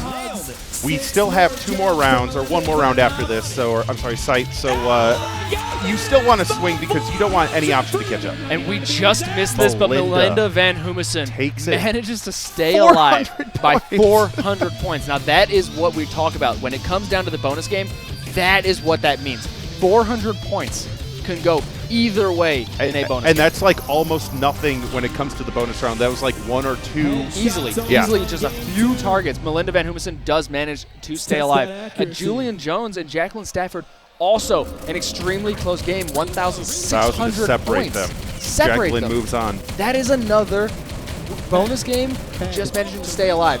Just skirting through. Jacqueline Stafford manages to move on, which means Julianne Jones is now going to be meeting up with one of those veterans that we've talked about in the reload bracket. This is the most stacked reload. It's insane. This tournament is turning out to be something intense. Malia falling behind a little bit more There by was a lot of Amy. bucks missed there. 3,000 points separate the two. Malia's starting to feel the pressure. You can see it. Amy's just going, okay, composure, looking up, taking a look at the score, making sure she knows where she's at. And just like this, she's going on into the bonus game. Let's see if she can maintain this lead. I think it's going to be a little hard for Malia to stay alive, but Malia evens it out, keeps it even. You're seeing Malia, and this is what you talked about earlier. You're seeing Malia's targets starting right to left. She's trying to take the targets away from Amy. Trying to steal from the opponent. Yeah, it's smart, but you got to make sure you're getting your own as well. Precisely, and I think Amy picked up on it pretty quick because what you started to see was Amy shifting her targets to the left side. So Amy's now firing left to right, in which case they're just flipping the board. They're basically just picking up each other's targets, and no one's really benefiting out of it. So it looked like there was about they're getting about 100 a pop there if you folks are doing your math at home, if you want to like really crunch the numbers while you're watching them knock it down. And that means Amy Green moves on. Malia Bruce falls into that reload bracket. We are coming up in a minute or two with another great interview. Is this tournament turning out as you would have expected? This is going the exact opposite of what I thought, because everyone who I anticipated was going to be dominating is sort of they're getting ready to knock each other out in the reload bracket. It's interesting because historically, as this event has gone on, we have a lot of new faces in this tournament every single year. And typically when these new faces come in, you can understand, okay, new face, they haven't been on stage, whether it's jitters or just going up against someone as experienced as Melinda Van Humison, Julianne Jones, or any of these players. You have a pretty good idea of how the bracket's going to play out. Oh, yeah.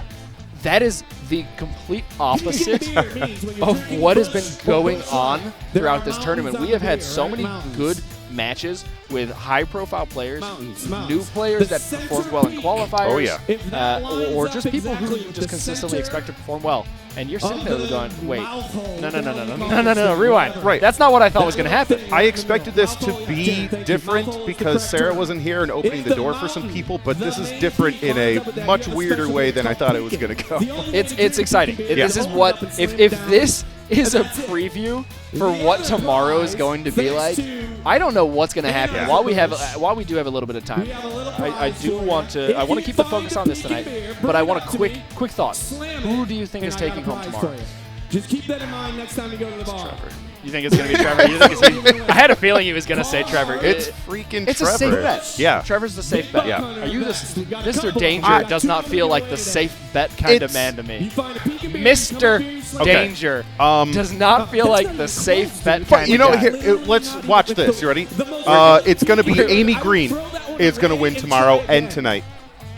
Done. We're just cruising through. We're done. We don't need it anymore. Don't worry about it. I think we're going to go with Bromley, but I do believe we have Julianne Jones interview ready to go. Nice. So let's take a look. Now it's time to start. There's always a reason to start drinking Busch Light, and now may be the time. Now you have to tell us about your most memorable Big Buck story or event. Raylene, I think Raylene. Raylene? So now for any new players coming into this game, what sort of advice would you have to give to them? I would just play as much as you can, and when you come to the championship, because you definitely should, practice and just play as many people as you can before the competition starts. I feel like that really helped me this year. And what do you think of the esports arena this year? We were in Las Vegas last year, but this year we're in an arena. The esports arena is amazing. It took my breath away walking in, and I saw some pictures because people were here earlier than I was, and they posted stuff on Facebook, and I was like, oh, that's cool. But seeing it in real life, it is amazing, and there's so many machines to play, so many monitors, you can see from everywhere. It's just so awesome. So what other reasons should someone check out the Big Buck competition? I think everyone watching this should attend the 2019 Big Buck Championship, and they need to come because it's just so much fun. There's food, drinks, and just awesome people. It's the best way to party. It's the one thing I look forward to every year.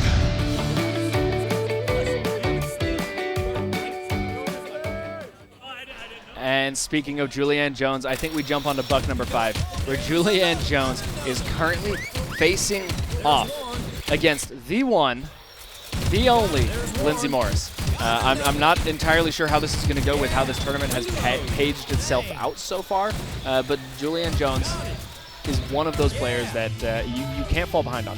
Yeah. You fall behind $1 or $2, a 100-point deficit turns into 500. 500 points turn into 1,000. The slow roll, I like it. And 1,000 turns into, well, then by the time you're done, it's just, okay, why was I here? I got to see her play casually at a party last night, and she was absolutely dominating. And her and her dude won a couples tournament or something last night. Excellent player. All right. And going on into this next site, let's take a look. Julianne picks up the first 2. She's just fast. She's quick. Lindsay picks up the deep. But Julianne fires back with one of her own even deeper. You can't even see that one back there. No, they know it's back there. They just can't smack it. So again, when we talk about how do you be a professional big buck hunter, what does it take to be pro at big buck hunter? It seems like it's accuracy, but really you want to learn these sites. You need to know the pathing. You need to know where those bucks are going to come out of.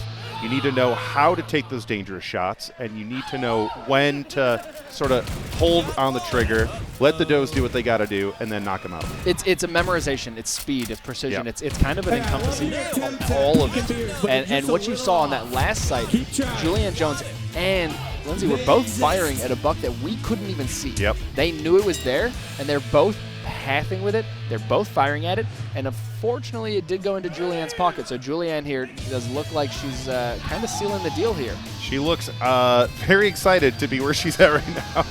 And of course you have the Beverly Killbillies coming up close behind, but that's not gonna necessarily be enough to take it away. Julianne Jones with a big finish this year. I asked Melinda, Julianne, and Philip Dupre kind of right before this, who do you think's gonna take it? And obviously Scott said Melinda's gonna take it. Yeah. Melinda said Julianne's gonna take it. And then Philip said Julianne's gonna take it. That sounds like a majority rule to me.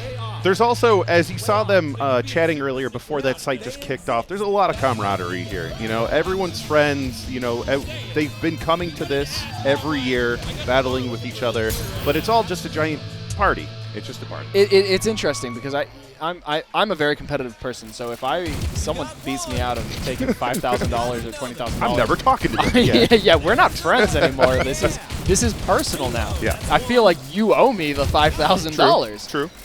But in Big Buck Hunter, you know, these players, this is an opportunity for them to connect with old friends that you traditionally don't see. And for those at home who follow traditional esports or go to live video game events and tournaments, you know that relationship that you build with the community. You understand how awesome it is to be able to travel hours across the country or across your state and connect with old friends with a similar passion. That is exactly what you see here with a totally different type of community. Oh, yeah. Now, this bonus makes me sad. These poor frogs are just zip-lining, and then we're out here ruining their trip. But you can see they are firing on a screen, and you can't even see what is happening, but they are nailing these frogs before they even appear because they know exactly where they're going to be. They're just trying to have fun. And Lindsey Morris falls, just managed to stay alive here with 14 to 12, makes it 16 to 17, 17, 17, 18, 18. But just like that, again, Lindsey Morris is not in a position where she can win this by staying close. She's in a position where she comes in and dominates, and she didn't. She didn't do that. That's exactly what she didn't do. So it's going to be a few thousand points that separate them. Beverly Killbilly's Lindsey Morris going to be heading into the. Oh, sorry, that's actually this is reload. the reload. Yep. This is the reload, so that is an early exit. That was an ouch, for sure. Reload round 2, we're seeing an exit. What am I seeing here on buck number 4? Even more than that. Melissa Romanick gone. Is out. The winner of last year's ladies tournament is out of the running. And she was knocked out by Kayla Greery, who's not someone that we're necessarily familiar with, not someone who's consistently placing at the top of the boards. Again, we don't know what the hell to expect. This reload bracket is going every which way possible, and the winner's bracket is no different. Wow. Holy smokes, Melissa out in reload round number 2. She probably just wanted to go get some drinks and chill. Hang out. Yeah, she's like, I did this already. Keep it real. I've already won. Yeah, right. I don't need it again. I'm good. But again, going from there, Tasha Reedman finds herself also knocked out. Nicole Erickson and Marion Moore will be finding out in just a second. Raylene Ruiz does take a tumble out a little bit early. Dude, the reload bracket it's interesting because, as I mentioned, it is stacked with some very heavy-hitting players, but now those players are just taking each other out, whereas in the winners, they're just sort of like pushing each other around a little bit. Just kind of giving them a nudge. But it really defines how this tournament's going to look, honestly. And it has done exactly that. It's chaos. Yeah, it's taken last year's winner. Already, this tournament's been going on for like, what, an hour? She's already out. It is genuinely just organized chaos. And while we're on the topic of organized chaos, let's jump on to game number 2. We've got Nicole Erickson taking on Marion Moore. I believe they are just starting to get ready. They're going to be loading into the game here in just a minute. So who do you think is going to take this? This is a close one, 15 seed against 20 seed. Man, there's something to be said about, do you think people are seeding low or high on purpose to get, So the challenge that I'm going to run into there is you have here 1 skill and 1 wild card. Okay. So actually, no, I apologize. They're both wild card. The top 20... Sorry, the bottom 20 of this tournament are wild card. The top 12 are skill. So you've got 15 and 20, both wild card players. So this really could go any way because 100%. Wild card is cumulative. You could have played 1,000 games. Precisely. Precisely. It's totally cumulative scoring. Nicole, though, starts off strong. She managed to pick up the deep. I think she got a little lucky there because she missed. I think they both just missed 20 shots first, and Nicole just happened to be the one that hit it first. She nailed him. But she did get the deep shot before doing out. And we're going to see how many points she picked up from it. 801 and then a 957-point wildebeest. That's nuts. That must have been way out there. And that is going to start off the game strong. Now, here's the thing. One of the cool things about this match, Marion Moore, of course, was up at the player party yesterday. So she might maybe a little early practice, maybe getting those jitters out early. Yeah, that's fair. Is playing a favor here. But Nicole Erickson starts off, picks up 2 of her own. Who's going to get the deep? Nicole is picking up all of the deep kills, and that is really, really, really what's going to seal the deal. I think when it comes down to this match. Trophy. It's not going to mean a whole lot because that was pretty lopsided there. Nicole is not only picking up more, but she's picking up the deep shots. Yeah. If Marion were to realign her strategy here and potentially take some of those deep shots, shoot further, maybe sacrifice some of those earlier few, and take out those very, very, very, very, very long shots. Absolutely. You're going to get less bucks, but you're going to pick up more points. They do tease you with the bucks up front to sort of blind you of what's happening in the background. Absolutely. And you can sacrifice, I hate to say it, but you can sacrifice 2 of these very close bucks if you have one so far enough back that it'll counteract those points. Obviously, in an ideal world, you're going to hit all of them. Nicole and Marion here. Marion's starting to take some of those riskier shots. You're seeing her shooting just above those does' heads. That is close. Tricky, not a shot that I could make. Not a shot I could make in a million years. Especially when you're shaking your gun while you're reloading every shot to stay that accurate. Yep, and just like that, Nicole adds up point after point.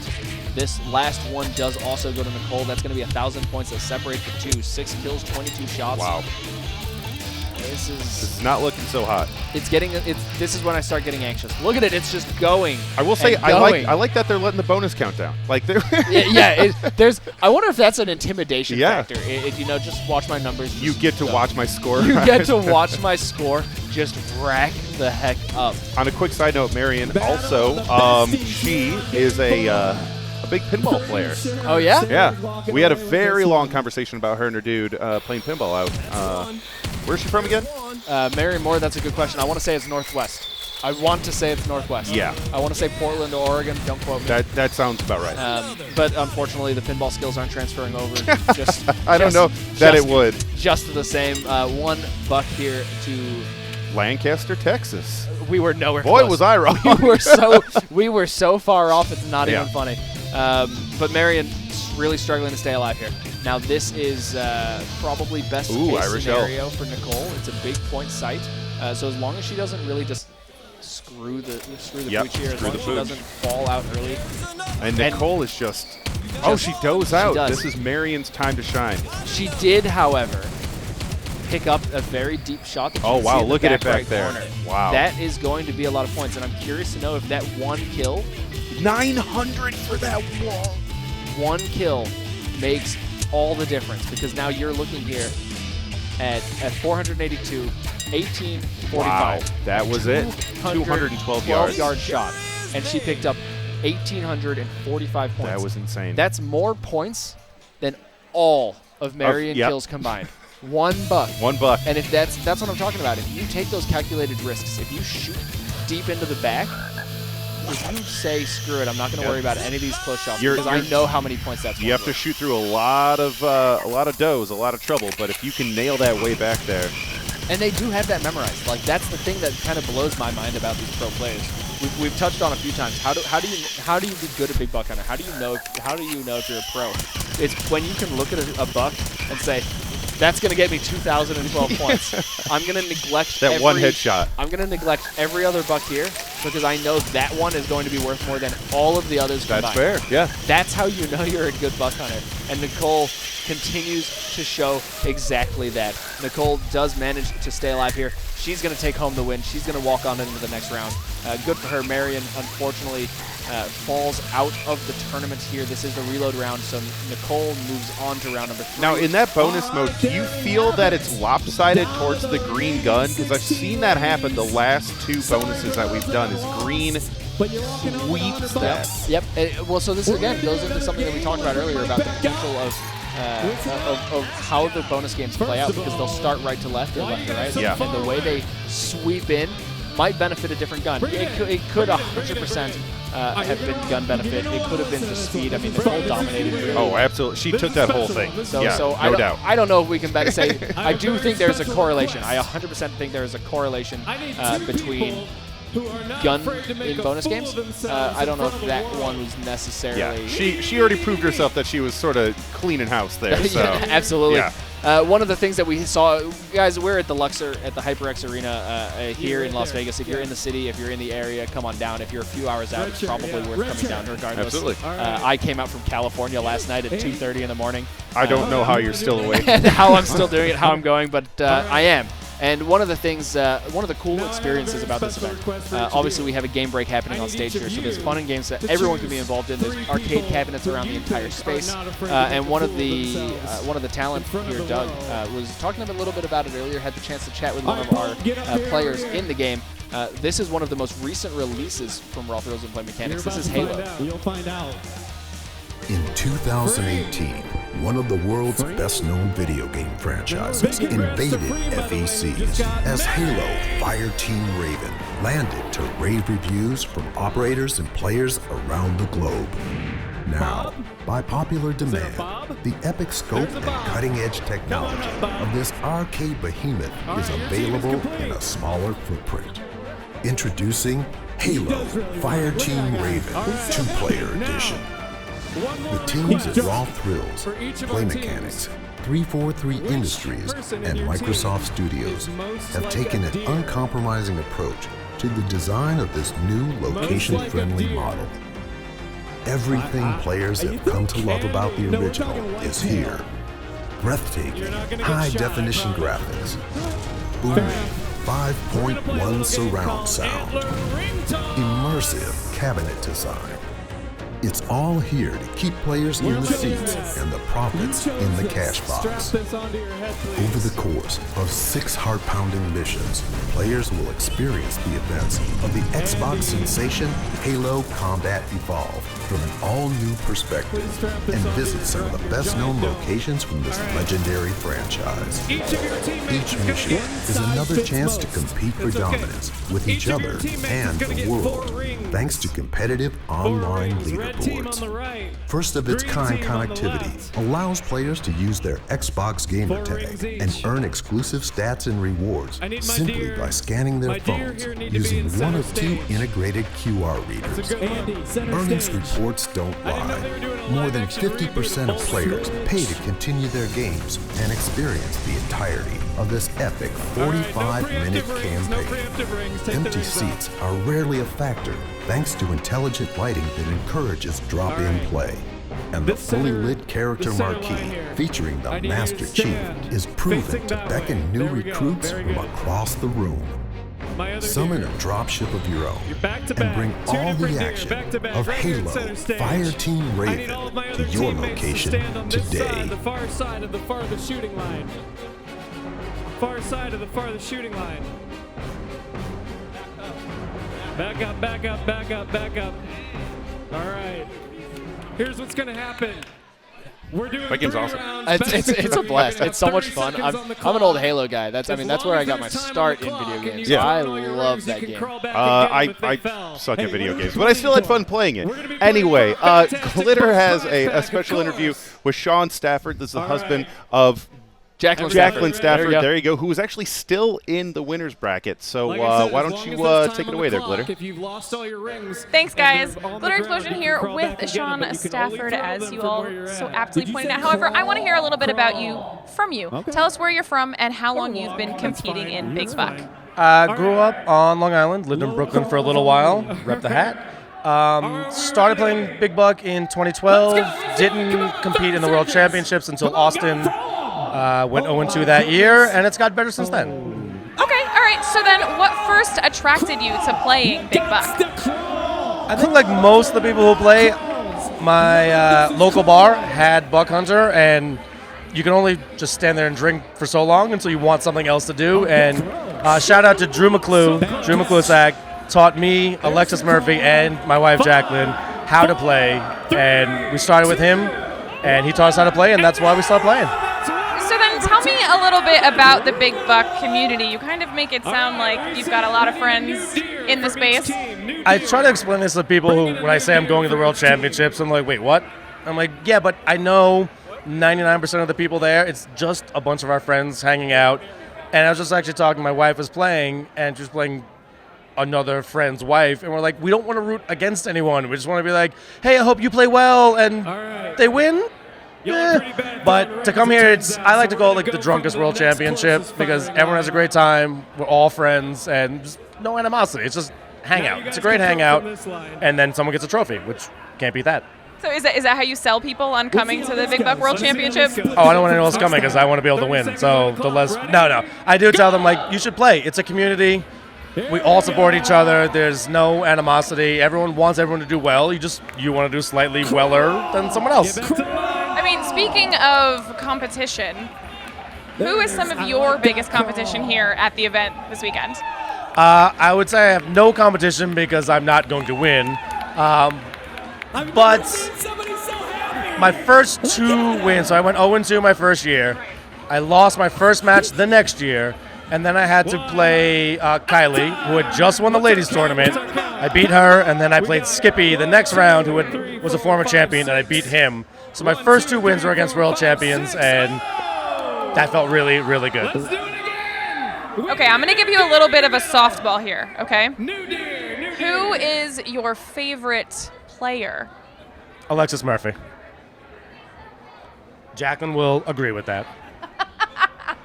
That is not where I saw the answer going at all. Oh, no. The reason my wife and I are married is because we're the biggest competitors in the world. Yes, I will root for her, but she knows I'm rooting for Alexis more. And she's also rooting for Alexis more. If I played her, if I played Alexis, she'd be rooting for Alexis. Okay, then I'm going to give you one final fill in the blank here to wrap up this interview. Big Buck Tournament weekend is blank. It's the greatest weekend of the year. Obviously. That's easy. That's the softball. The other one. People, play Buck. Come to the tournament, especially ladies. We have spots open. You can just play a little bit, and you can come here and have a great time. Look at it. Look at it back there. It's amazing. You heard it here first. Now it's time for us to send it back on over to the desk with Jack and Callum. We're out of time. Oh no! I just hear they're out of time. You missed the craziest game I've ever seen. We might be able to move out of the way a little bit. So they're playing antler ring toss on the stage. We do have video. Fantastic. So we got a little bit of when we move fast through the bracket, we take a little time to slow it down and get the players involved and get them on stage. And so we have antler ring toss. Amazing. Now I don't know if the strategy is to help your teammates sit still or what. Yeah, because they were pulling in new deer every once in a while. So I love it. How could this is just it's so ridiculous that I love it. I absolutely love it. They're actually still going live on stage. Oh, they are going. If we can get a live feed of the stage camera, or at the very least, we'll move out of the way and we'll just kind of give you. There it is. The perfect. Look at this scene, ladies and gentlemen. 9 seconds left. Don't know who's winning. Red's looking really good right now. This is esports at its finest. This is pinnacle. Oh, he esports. dumped it. Did he lean down? Why would he do that? Did he lean down? He dumped the entire rack. You can see the disappointment and shame in his teammates. You can see. Look at this. Did he sneeze? What the hell? You remember earlier when I said if I lose to someone in this, it's personal? Yeah. Whoever's this guy is he's sleeping in his own done. room. He's getting a new room. You're sleeping in a dump. outside. Look at. What? It doesn't make sense. Why? That was calculated. And look how instantly disappointed everyone is. Why did we pick this Face man? palms, shucks. And I think they were winning up until that point.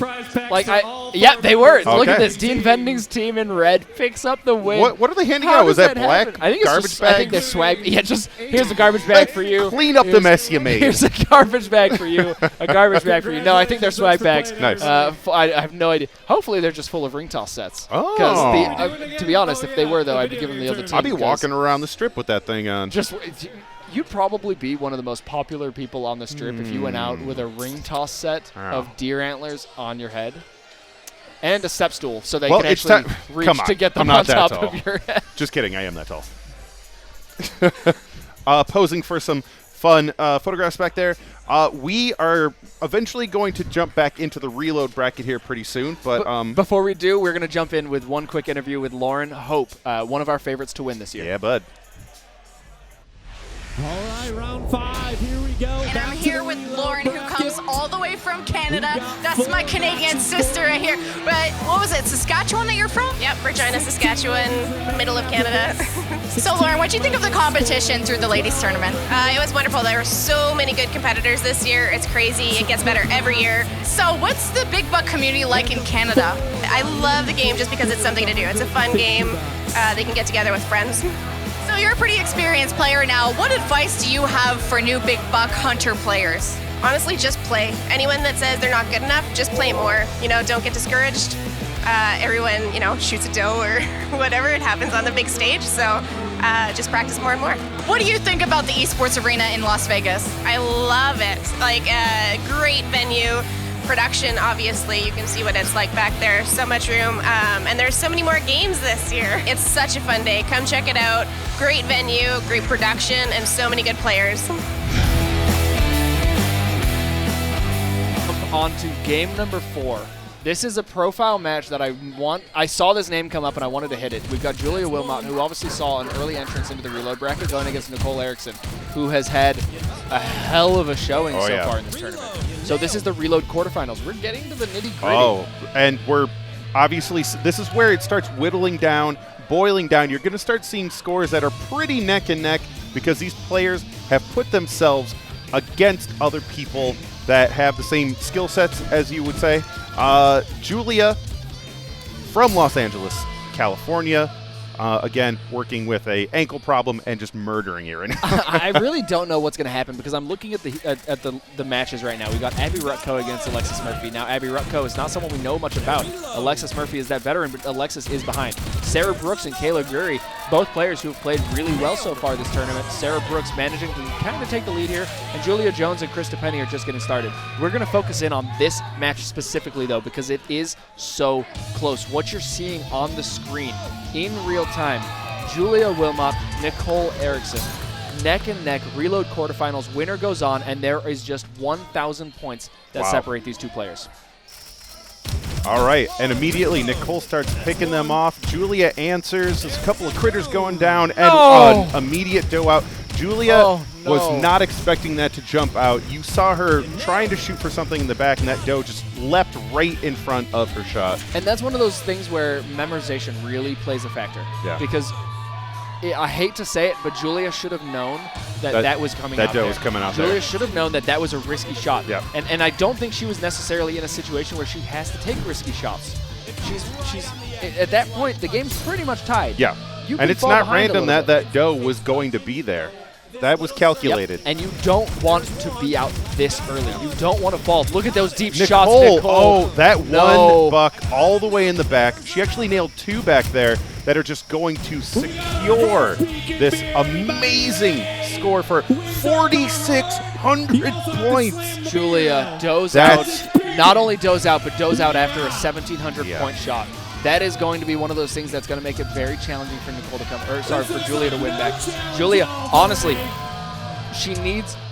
Nicole needs to dough out. Yep. Like at this point, I hate to say it, Julia's a great player, but Nicole needs to dough out. We need a dough out and an absolute wipe of the bonus. Yep, absolutely. Julia manages to stay alive here. There's one behind the rock. It's going to go. And there's the dough. In favor of Julia. There's the dough out. One deep shot. Super deep. That one comes a little closer than I would have liked, but hey, you know what? We're getting the points. That's going to be 5. Here The dangerous trophy. Nails Easy. it. All Beautiful. 3 shots. 1, 2, 3. The back one going into the back left leg. A quick 37.90. 3,700 points. It's fine. It's a little. We've got another sight. Yeah. We've got. No, sorry. No, this is going into the bonus. This is going to have to be a stomp. Yeah. And I'm not. That's a beautiful shot. That was a really That was cool a really good shot. Shout out to the cameraman good for job, that shot. guys. Well done. Bravo. Going on into the King I've Kong. never seen this bonus mode. Going into the King Kong bonus. Julia starts off strong. Picks up 2 to Julia. start. The plane's coming out right to left. Nicole Erickson manages to fire back, evens it out. Complete tie, 6-6 here. Make it 9, 10-7, 11. Okay. Julia's doing well, but we're seeing these bonus games be a lot closer. She needs to really just take everything she can from Nicole right now, and it is just not happening. It's a good amount of points, but it's probably not going to be enough.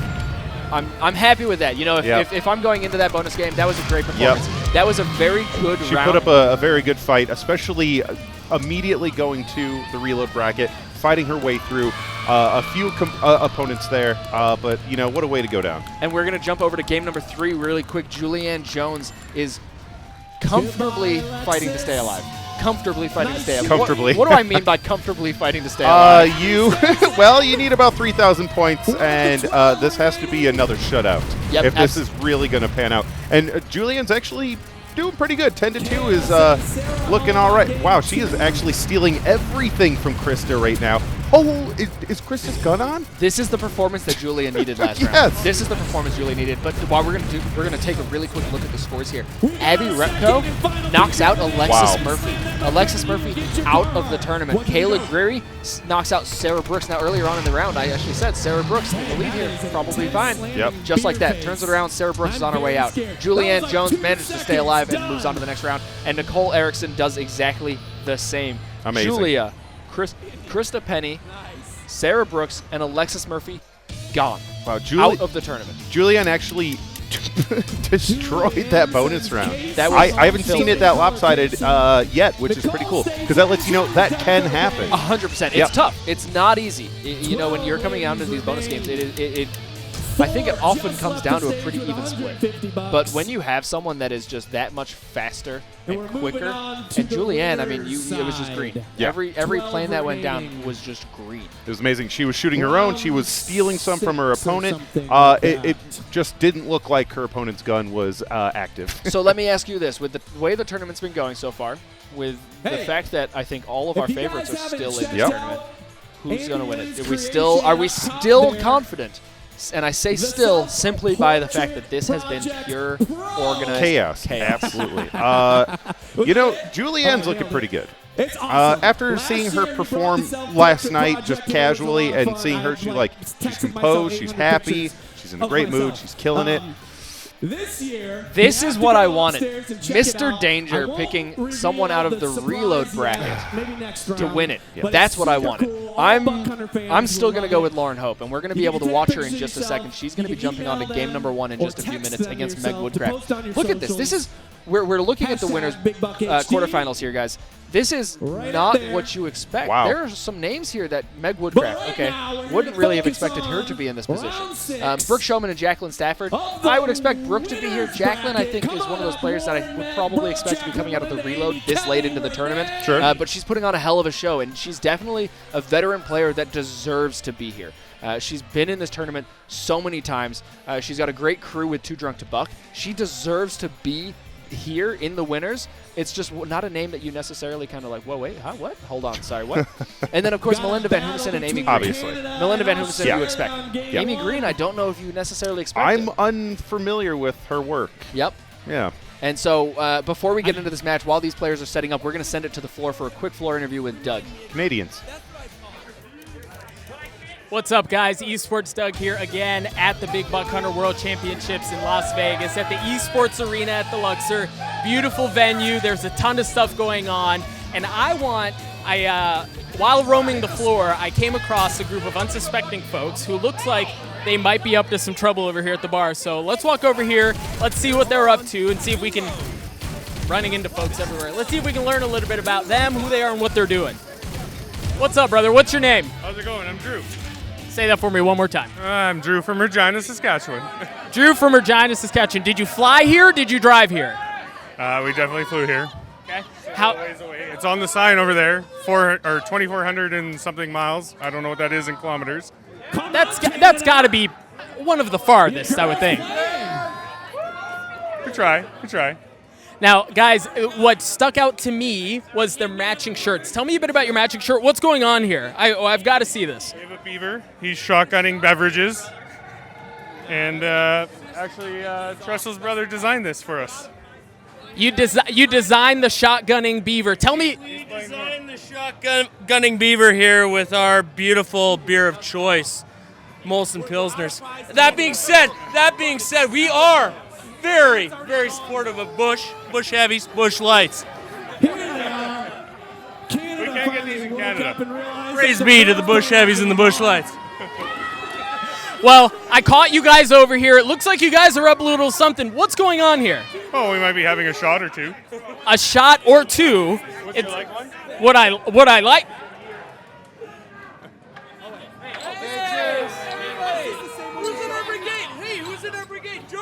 George!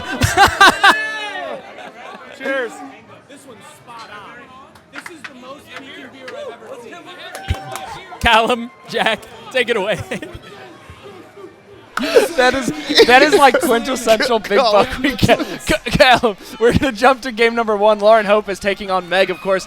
We actually just had a chance to speak with Drew Baldock, Lauren Hope's partner and hunting partner, and now Lauren is fighting to move on to the next round in the winner's bracket.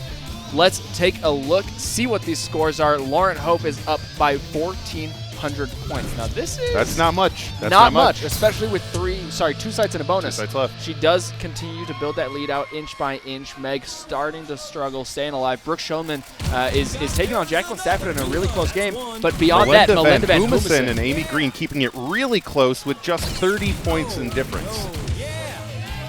Maybe 50. Yeah, no, we're going to stick with the action here. Yeah. We're going to go actually and jump on to game number 3. Yeah. Melinda Van Humison against Amy Green. Now, Melinda Van Humison just had an excellent sight just now, securing her an extra 3,000 points, and she is just bagging every single buck out there. Amy gets a really deep buck and one up close there to even it out, but man, look at those scores. And as soon as these sites are done, we're going to be sending it over to Glitter with Julia Wilmot. Just hang tight just one moment. We need to catch the rest of the action. This site and this trek could not be closer. Yeah. I mean, all of these rounds are getting cutthroat. Winners quarterfinals is really showing up here. Yep, Brooke and Jacqueline keeping it really close with 1,000. Melinda here and Amy Green with just 2,000, 3,000 between them.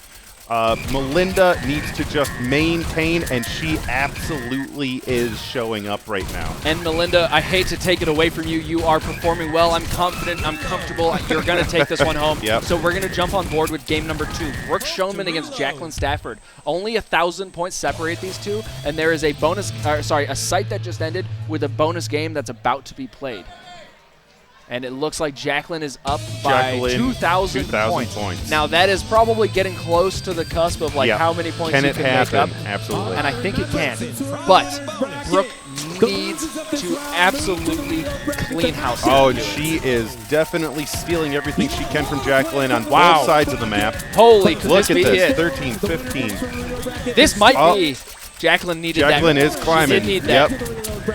I think she's they are getting juggling the frogs. Alive. Oh, but Brooke is up to almost 30. There it is.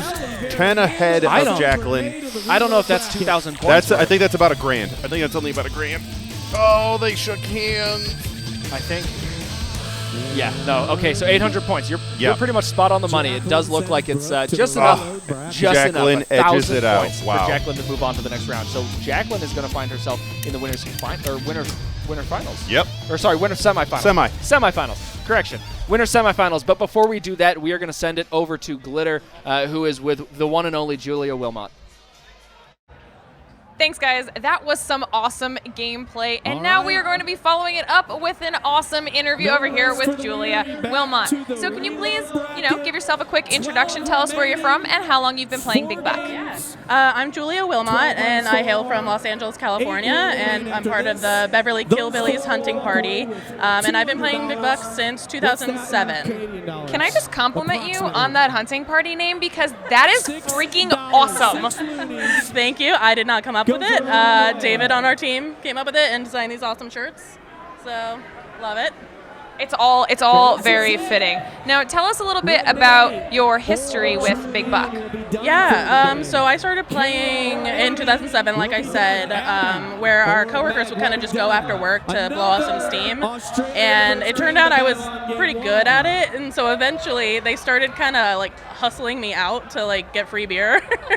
And it just kind of grew from there. And then when the championships came to New York, I was like, oh, I have to go check this out. And I was like, oh my God, these are my people. So I vowed to, qualify the next year, and I have ever since. Fellow New Englander, so I appreciate that. Love it. Now tell us a little bit about your favorite bonus game or trek in Big Buck. Yeah, my favorite is probably the chicken coop bonus, to be honest. I love the targets, anything with the targets, but that one in particular is just, I don't know, I love it. It's awesome. Now, you mentioned how long you've been playing the game, but also how many people you've met through this. Can you describe the Big Buck community at all? Everybody seems to keep saying it's just one huge family. That's exactly what I was going to say. I took the words right out of my mouth. It is a giant family, and it's changed over the years and gotten closer and closer. And, this is the big event that I look forward to every year. And so I get to see everybody I don't see, from across the country on this weekend. And so it just turns into an awesome party, and, we get to see each other and hang out, and it's great. I mean, I'm super glad that I got to meet you. You're an absolute sweetheart, but I think we actually have a bunch of action that we have to jump right back into, so I'm going to send it back on over to the guys at the desk.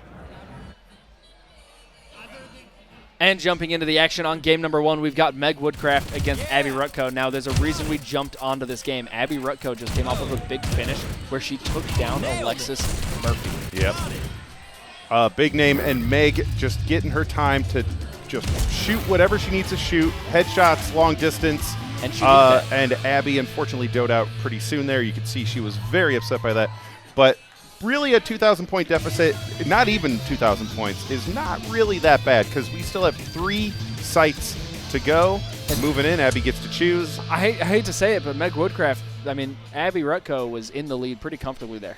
And does out, and Meg Woodcraft now controls this game. Yes, I understand it's not a big lead. It's definitely come back. Ooh, a deep one for Abby there. Momentum can go a long way. Abby does out again. Now, I will say this. I ran into Abby last night, literally, and she said she would beat me up if she lost because I injured her shooting arm. Meg, I'm watching the players on stage, and Meg and Abby are both just dancing their hearts out. They're having a good time. Enjoying this. They're embracing the fact that, at the end of the day, they've made it to the reload quarterfinals. Yeah. That's no matter how you look at it, that's impressive. But someone has to go home here. Someone has to move on. So Meg Woodcraft managing to stay in the lead here on these other games. Kayla Greery is taking on Amy Green, and it's 500 points that separate them. Nicole Erickson and Brooke Schoenman hasn't started just yet, but Leanne Jones is comfortably up again against Renee Swanson. Wow, and a big comeback there for Abby after her opponent does out. There is a really tight race here going into Site 5. About 1,000 points between them. This is anyone's game right now. Let's see how they do. Abby is behind, so she's going to have to go a little deeper with some of those shots, a little trickier with some of those shots. And, of course, Meg coming out from the land down under. Where are they going? Now, this is a big point site. There are a lot of deep animals. You see that one? Oh, look at that guy way back there. No one tagged him. Way back there. Who's got it? 3-3. I want to say that's pretty even. Yeah, that was anyone's game. It's literally 200 points. We're good at this. we are calling them as they're coming out. It is a split down the middle. We are on the money there. 200 points. That's my God. This is the bonus. This is the bonus showdown here. This is where. Now this is. Look at the score. Wow. 9,900 to 10,700. This is going to come down to who wins this bonus. And Meg needs to maintain, but Abby really needs to pull just a few more out, and it is just not happening right now. And it doesn't need to be a blowout. It can be close. But Abby is not, and she's just not managing to do that. Meg is just consistently putting up those targets. 26-17 going into one of the final boards of this site. That's going to do it. That's it for sure. Abby, good fight. Good fight. Impressive run. I mean, you took down names like Alexis Murphy. It sucks to fall out of the tournament here, but you can't be upset here. Quarterfinals. And Meg Woodcraft, the Australians are freakishly good. I don't know what beer they're drinking down there, but guns are illegal in Australia, so this is their only opportunity to shoot anything. Okay, well, there you go. Yeah, no, Meg Woodcraft moves on to the next round. Impressive performance. Game number 2, Kayla Greery. Wow. Just manages to stay alive. Amy Green going to be heading out in the reload. 12,000 to 11,000. Amy Green is done now. And then on game number 4, Leanne Jones does absolutely demonstrates exactly why she's here to win this tournament. 19,000 to 6,000 against Renee Swanson. And so we're going to jump into game number 3 here. Nicole Erickson and Brooke Schoenman. There must have been a dough out here because Brooke came in with 3,000 points and Nicole just does not manage to bring in any. Not a point. A big site board here coming in. We get the first one, goes to Nicole. Brooke fires back with one of her own. Nicole, they're going 1 for 1 across the board here. Big game. Was that an orange one? I believe it was. Goes to Erica. 3-3. Yep. And they kept those pretty close, too. And, folks, if you were watching that last round between those last 2 opponents, you would have seen where those bucks were. It was the exact same pattern that we saw here. Those deep ones that we were calling, you saw them shooting for them really early on that site. Now, this could be a big round for the Australians. Brooke Schoenman is Australian. Meg Woodcraft is Australian. We're in the reload Oh, quarterfinals. There's good a eye. very good chance we're going to see a potential Aussie versus Aussie in the next round. Oi, oi, oi. Nicole does dough out, but Brooke, those were fairly deep, I guess. Survived. Yeah. Survived. I think is one of the best ways. I love that they let this happen. It's got to be mind games in my book. Right, I'm going to let you pull the trigger on it. I want you to see what I got. Exactly. So good. Watch my accuracy. Watch these targets come in. So that is going to continue to build that lead for Brooke Showman. Nicole Erickson falls behind by about 4,000 points. With a bonus game, 2 sites and a bonus game left, yeah, that's 100% an opportunity to come back. Still doable. Brooke Schoenman, though, is coming in as one of those top 3 seeds. If I recall correctly, I think she's actually our 3rd seed. Wow, top 3. And I don't think this is someone that you can fall behind on. You know, she's come in, she's performing well. Wow, Nicole just cleaned up on that site. She needed that big site too. There's now about a 2,000 point deficit going into bonus. Actually, we have one more site. Okay. One more site in a bonus. Very doable. Very doable. And I can confirm Brooke is the number 3 seed. Number 3. If she does fall here, that is a big upset. Yeah. That is a big upset. Nicole Erickson has had a hell of a tournament so far, though. That is absolutely for sure. All right, let's see where they start shooting here. Nicole and Brooke are answering 1-1. They're probably looking for, look at that, shooting for the critters. I didn't even see that buck come out of there. Brooke is just taking them down. Nicole shot a buck that wasn't even on the freaking screen. And here comes the dangerous trophy. Who's going to get the lion? And well done. That goes to the orange gun. Nicole does pick it up. Not going to be enough. Not going to be enough. Brooke stays alive. 1,000 points lead. That's going to be 3,000 going into the bonus game. This is a yikes. You could see her hanging her head. I don't think she's too excited about this. I don't think there's really any hope. I think Brooke has been performing too well. You know, Brooke is not going to let you blow her out. Brooke is going to manage to maintain at the very least. Now, what is our objective here? Shoot the targets that come down. Shoot the targets as they come out. Again, it's a memorization thing. They typically kind of randomize Get it. Left to right, right to left. They come out in different locations. Again, we needed a blowout, and Brooke's not going to be the type of person that Nicole's lets you picking blow it out. up. Yep. Well, valiantly fought there, Brooke.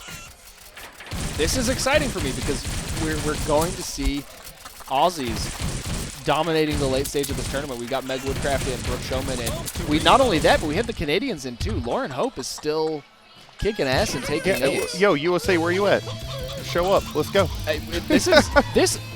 This could be a year that an Aussie or a Canadian wins it? Wins it all. And that's badass. Yeah, that's absolutely. fantastic. It's not something When's that the last time that's happened? I don't think it's ever happened. Wow. I don't think we've ever had someone non-American win.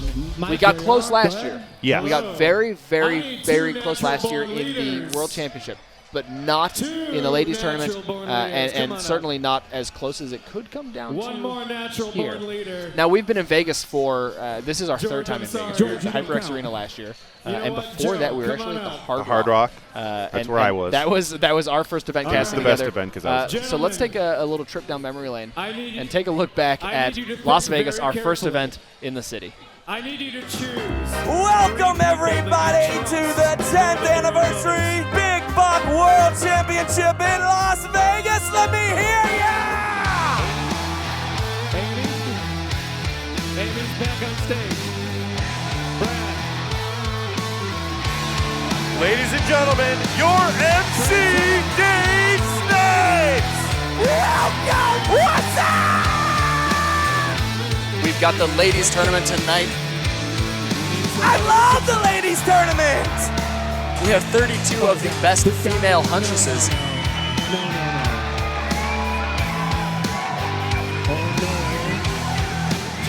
We've got the final match! Kylie versus Melissa. Winner take all. Let's go!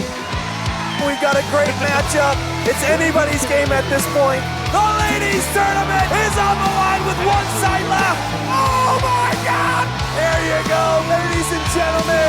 Our champion, Kylie! I'm Kylie Hodgson. I'm the 2017 Ladies Tournament Champion. Choose your order very wisely.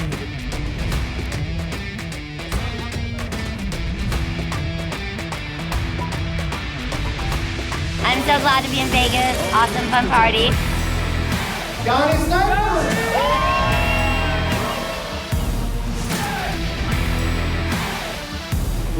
Canada.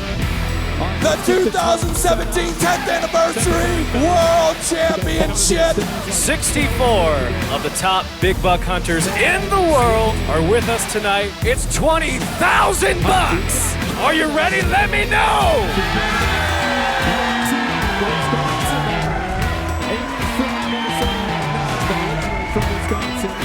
My whole family is back home in Dallas watching live on Twitch. Let us please welcome to the stage our championship contenders. Right back in it, even it up pretty close. Here's RJ's chance. Is he gonna clean him out? Puts him in the lead. This is it, folks. This is for your world champion. There it is. And we have a brand new world champion, RJ!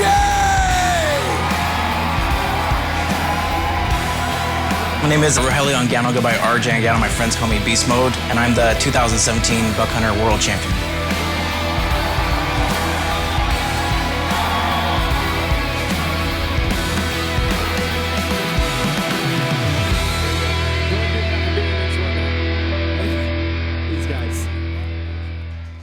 Awesome. I love it. Yeah. It was. We're reminiscing about that entire video. Like the food was good, the games around were good, just the camaraderie, the scenery. There was a balcony overlooking the strip. It was nuts. And it was the first dive for Big Buck Hunter in Las Vegas. And I hate to say it, but I think we've upgraded every year after. Coming to the HyperX Arena, nuts. The production value here is nuts. The venue space is cool. The staff is fantastic. The venue is beautiful. The Luxor Hotel is legendary. But while we're talking of legendary things, let's send it to the floor with Doug with another interview. Beer lined up, beer lined up. Legendary doesn't quite cut what we're about to talk about here. Esports Doug, and joining me at this moment is Andy Lynn. Now, Andy, you've been around a long time. I believe this is your 13th event. Is that correct? Yeah, 13th. 13th. What's the highest you've placed here? 5th in both Safari and Pro. That was in 2010.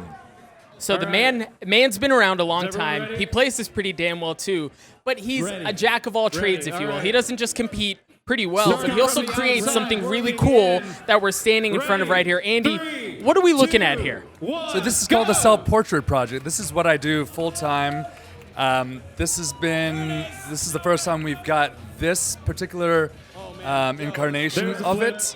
It is a two-way mirror. It's kind of like a photo booth with a two-way mirror and a remote control, and you take your own photo on your own terms. It's all really high quality, and it's this empowering thing.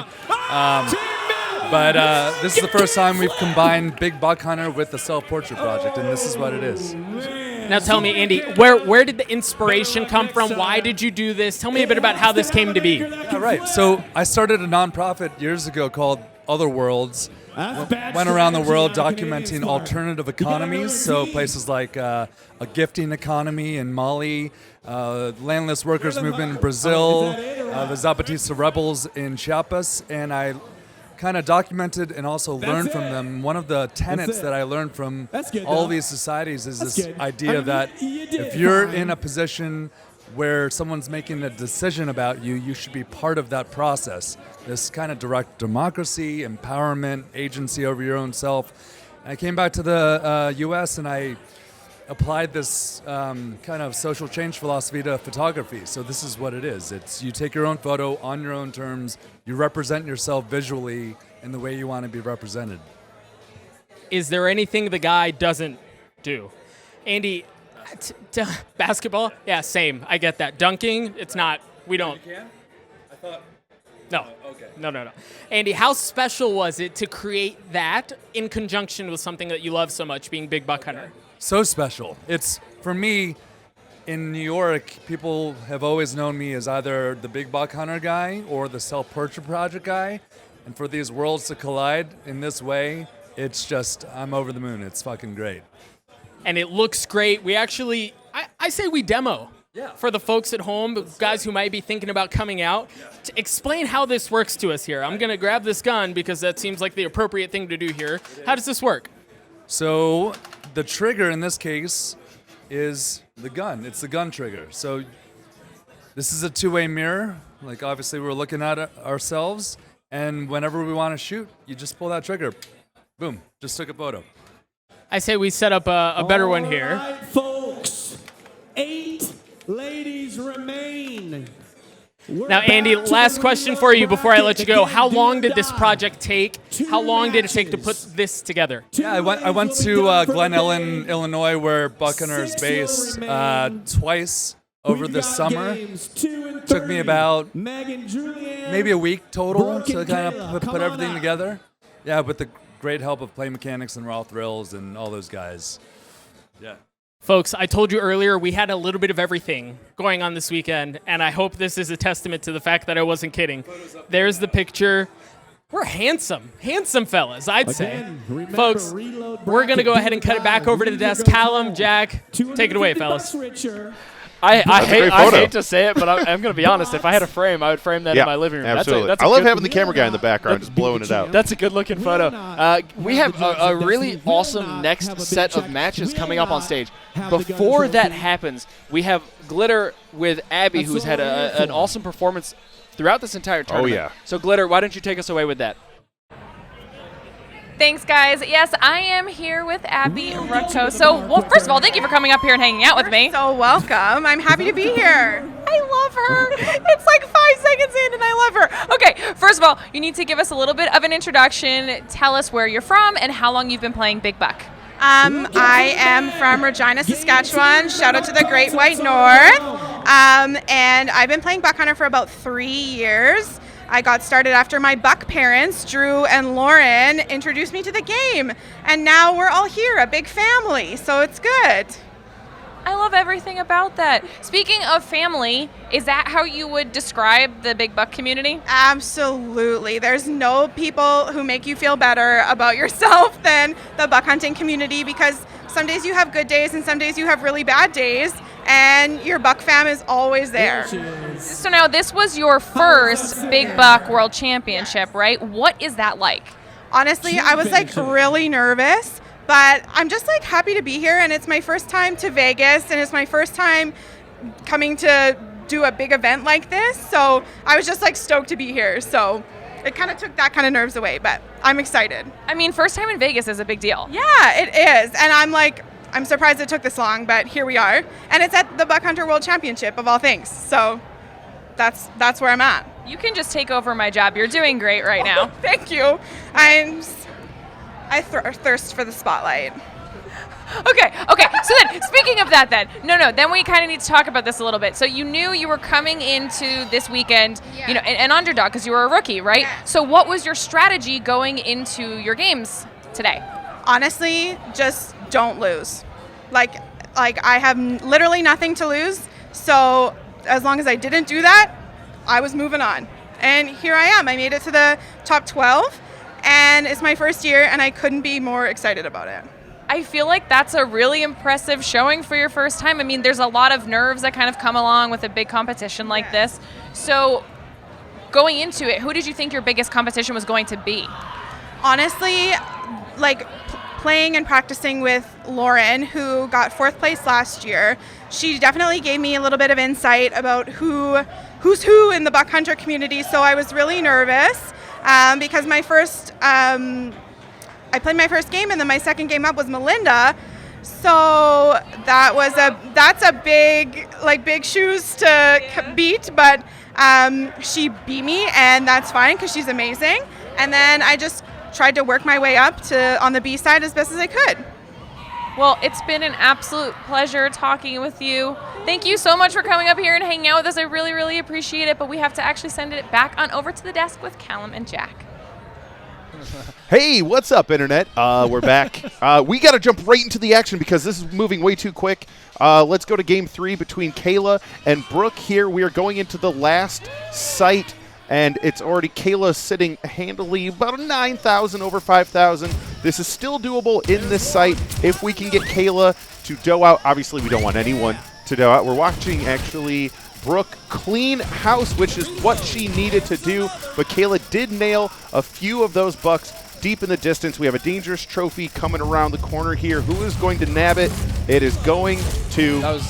There's no way that the green gun didn't pick that up. They hit every shot. That was beautiful. It was just a matter of time Brooke before they finished that off. Now, I was going to say, let's switch over because Meg and Julianne were so close, but that sight alone just kind of inched the gap a little closer.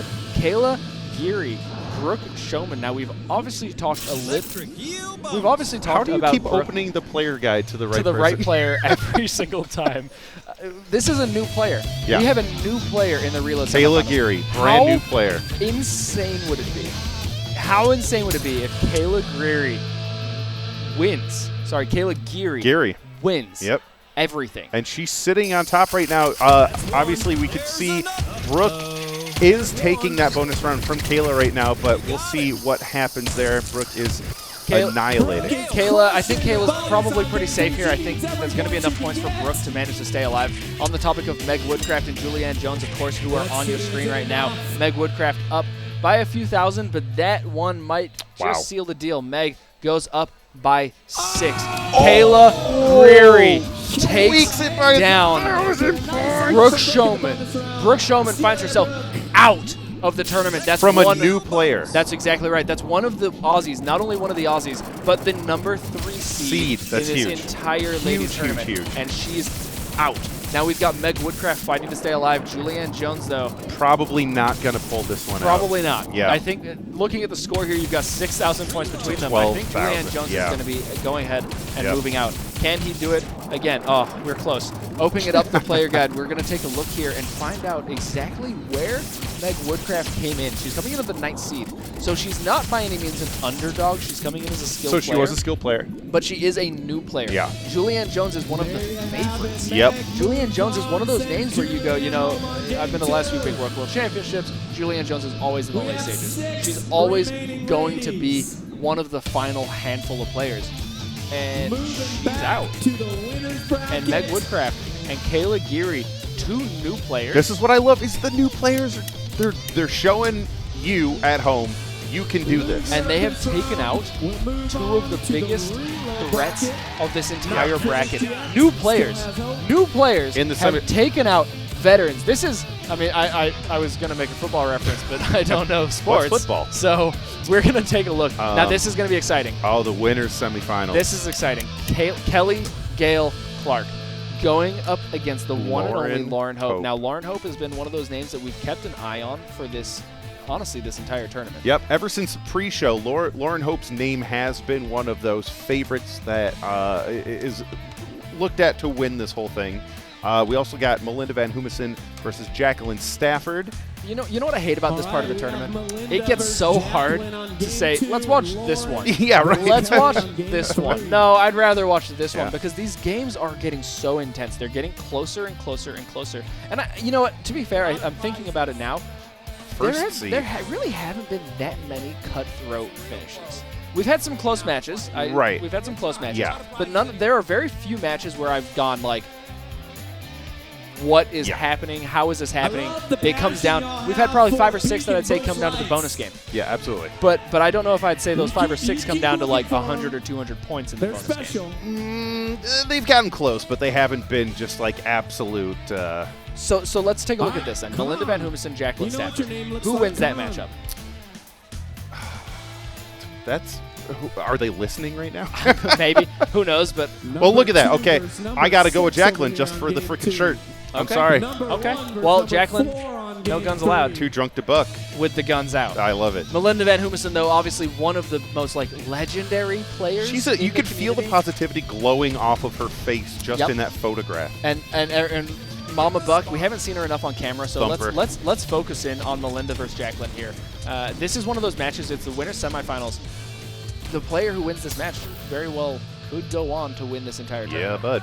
So Melinda Van Humison, Jacqueline Stafford, tuning in to their first sight happening right now. Both players poised for action, both ready. They are cutthroat neck and neck. Oh, Melinda just bagging the first one. And oh my God. This is huge for Jacqueline. Not something you expect out of a veteran. Oh, take it slow, take it easy. Get them deep. That's it, Jacqueline. And well done. And we got the dangerous. Comes down the middle. Does she manage to pick it up? She does not. So points left on the table, but still a huge. There's a blessing when you are on stage and your opponent doesn't pick up every buck, or they dough out, or whatever the circumstance. There's a little blessing that kind of rings in your ear, going, oh. And that's exactly what happened. Melinda does out, gonna fall behind pretty sharp. 300 points to 300 points. Going into the next. That's site. scary. That's rough, but that doesn't necessarily mean she's out. If there's Oh, anything no. we can account for Melinda Van Humison is she is going to be fierce and sharp. And just like that, she picks up 2 of her own. Can she make it 3? She looks for the 3rd, doesn't make the hit. Jacqueline Stafford fires back with 2 of her own. Melinda picks up the 1 from the left. And coming from the right, Jacqueline manages to even it out 3-3.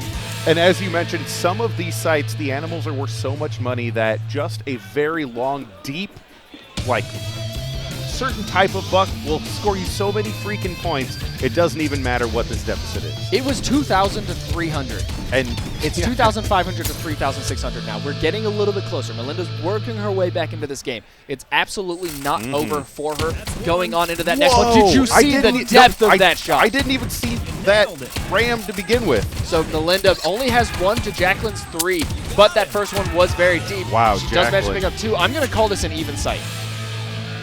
And I'm wrong. Jacqueline does make it by 1,000. For only having 2, getting 1,500 is huge because of the depth of that I one. agree. I appreciate you recovering for me there. We're going on into, we've got 2 sites left and 1 more bonus game. Actually, both these games very, very close right now. It is neck and neck. Lauren Hope is managing to squeak out by about 800 points against Kelly. But we're going to continue to stay on the screen here with Melinda and Jacqueline. Melinda picks up 2 of her own. Jacqueline fires back with 1, but the critters go to Melinda. Mixed shots down the middle, puts 1 on the board for Jacqueline. Make that 4-2, Melinda. Melinda cheering. Not enough to screaming. recover, though. She's feeling it, though. I saw Only her. 300 points there between the 2. On a 4-2 site, only 300 points separated those two. Melinda needs to have a showing here. And again, it definitely could come out of the bonus. I'm 100% confident Melinda is going to have a good showing in the bonus. But can Jacqueline manage to just maintain enough a lead that she doesn't need to dominate the bonus? All she needs to do is perform. All right, where are we going? And Irish Elk. Answering 1-1. Irish Elk is a big points site. Melinda picks up 2. The big game in the back goes to Melinda. Makes that 4. That's going to be a huge showing by Melinda. She's 100% going to have the lead after this. Yep, 3,000 points. Oh, by 500. 500 points on a 2.5 multiplier This bonus game is what is going to separate. Anyone's game. The loser of this match is going to be neck and neck, and this is a tough bonus game. This is not a bonus game that a veteran can just rely on winning. So the critters just swirl around this tornado, and you gotta kill them before they're killed by the tornado. I don't think we're in Kansas anymore, as Melinda and Jacqueline started off 6-3. Melinda managing to squeak out a little bit of a lead here. Melinda Again, needs to keep this lead too. as we watch this, remember there are only 500 points that separate these 2 players. 17-10. That 7 extra is enough if she can keep that lead. Melinda, if you just keep 21, 22. Oh, I think that's going to be it. I think that's going to do it. I think that's just enough. I think they're both neck and neck. They're hugging, holding each other, checking to see who it's going to come down to. I hope we get a camera shot. Can it be enough? It does. Melinda manages to move on and falls down in celebration. The bonus she might actually be crying on stage now. I'm not entirely sure. Jacqueline Stafford does find herself knocked out of the tournament. Oh, sorry. No, this is winner reload. semis. She's off to the reload. She is now into the reload. Yep. Jacqueline Stafford still has an opportunity to come back. But I don't want to find myself in the reload bracket of this tournament. True. But I will say, if you're going to go to reload, it's cool that you go now this late in the game because you don't have so much of a fight to keep yourself alive. I absolutely agree. And Lauren Hope does manage to dominate. Wow, 17,000 to 9,000. Puts on a hell of a performance. Does manage to keep herself in the winner side of the bracket. This is going to be a slugfest in the reload semifinals. In the reload semifinals, we have Meg Woodcraft and Jacqueline Stafford. Meg Woodcraft is one of the best, the only, I think, female Aussie left in this tournament, coming in with a very high seed. Jacqueline Stafford obviously has had a wild performance so far throughout this entire tournament. And then in game number 4, Kayla Geary and Kelly Gale Clark both of these players, I genuinely have no idea. Yeah. If I had to call a winner for these two matches, I'm going to go Jacqueline Stafford, and I'm going to go Kayla Geary. And I say that with the reason Jacqueline's just been fired today. She's been nailing everything, which is awesome. And like staying alive in the semifinals. It's tough. It's getting to a point where I just want to throw my notes in the air and say, you know what? We don't know what's going to happen We have no idea. We are to a point where there are so many veterans, former champions, former top 3 finishers every year that are out. And they were out to... Last year's winner is gone. Early. Yeah. Early. We have consistently high-placing female hunters in this tournament that are just poof, just out of the tournament. And so when we talk about kind of how this next round is going to go on board, we're going to jump on board. I hate to do it to Meg and Jacqueline because that is a very high-profile match, but we're going to jump on with game number 3 to start. Kayla and Kelly. Yeah. And I say that because I genuinely just have no clue how this one's going to play out. And once we get a little bit of an idea, I definitely do want to throw it back. We're going to jump back and forth on this one between the two because, again, Meg and Jacqueline is both one of those really ones good. that I kind of want to call down and say, can you guys just wait and do one at a time here? One at a time, please. This is quintessential Big Buck Ladies Championship Finals, So or semifinals. We're looking at Meg and Jacqueline right now answering 1-1. And, of course, it's Buckzilla to start. Which is huge money for these. Ooh, deep deep shot. Meg coming manages to pick it off. And there's Jacqueline. Oh, dough out from Meg, but that's okay. Doing out this late is not the worst situation. Not the end of course, of the world. it did go 4-2, which means Jacqueline's going to pick up a pretty considerable early lead, just under 2,000 points. But at the end of the day, again, you know, if I'm falling behind that early, yes, it definitely hurts. It's not the end of the world. Yeah. We can come back. We can be this. And every player on the stage not every player. I was going to talk. Every player is a veteran. They're not. No. Jacqueline and this is Meg's, I believe, first world championship or ladies championship, and she is gunning for that first place finish. All right, Meg looking for something as Jacqueline picks up the very first, second, and third shots here. She is just taking everything from Meg. Meg finally does get something on the board while Jacqueline secures the very last buck. We have a dangerous trophy somewhere here in play. Can we get the Wildcat? And it goes down. Good well gravy. done. Jacqueline just putting up point after point. That's going to be a 2,000 point differential added on top of the lead she already had, really closing that gap. Meg's going to be struggling to come back from this. How's Kelly and Kayla and Kelly? So Kayla actually handily taken some pretty big points here, but it is only going into site 3, so 7,000 to 3,000, not too bad with 3 sites left to go. And, you know, it's interesting. If you look at the scoreboard here, both of these matches are almost identical in scores. Oh, yeah, they're just sort of flopped. Kind of, yeah, right, exactly. It's just a little flip-flop. Meg and Jacqueline here splitting it pretty down the middle, but there's 4,000 points that are going to separate them. I think both players are starting to feel the stress. This is where we're starting to get into some real big money match plays. We're past the point of kind of, okay, if I win this round, I'm going to make a few $100 more. Oh, yeah. We're at the point where we're talking like $1,000, $2,000. Like good cash that is coming your way just for making it this far. Everyone gets something, which is awesome about this tournament. And keep in mind, the loser of this match is going to find themselves out of the tournament. They're going to be heading home, and that is Meg's round. That's 4 for Meg, 3,300 to 863. Wow. That's going to close the gap.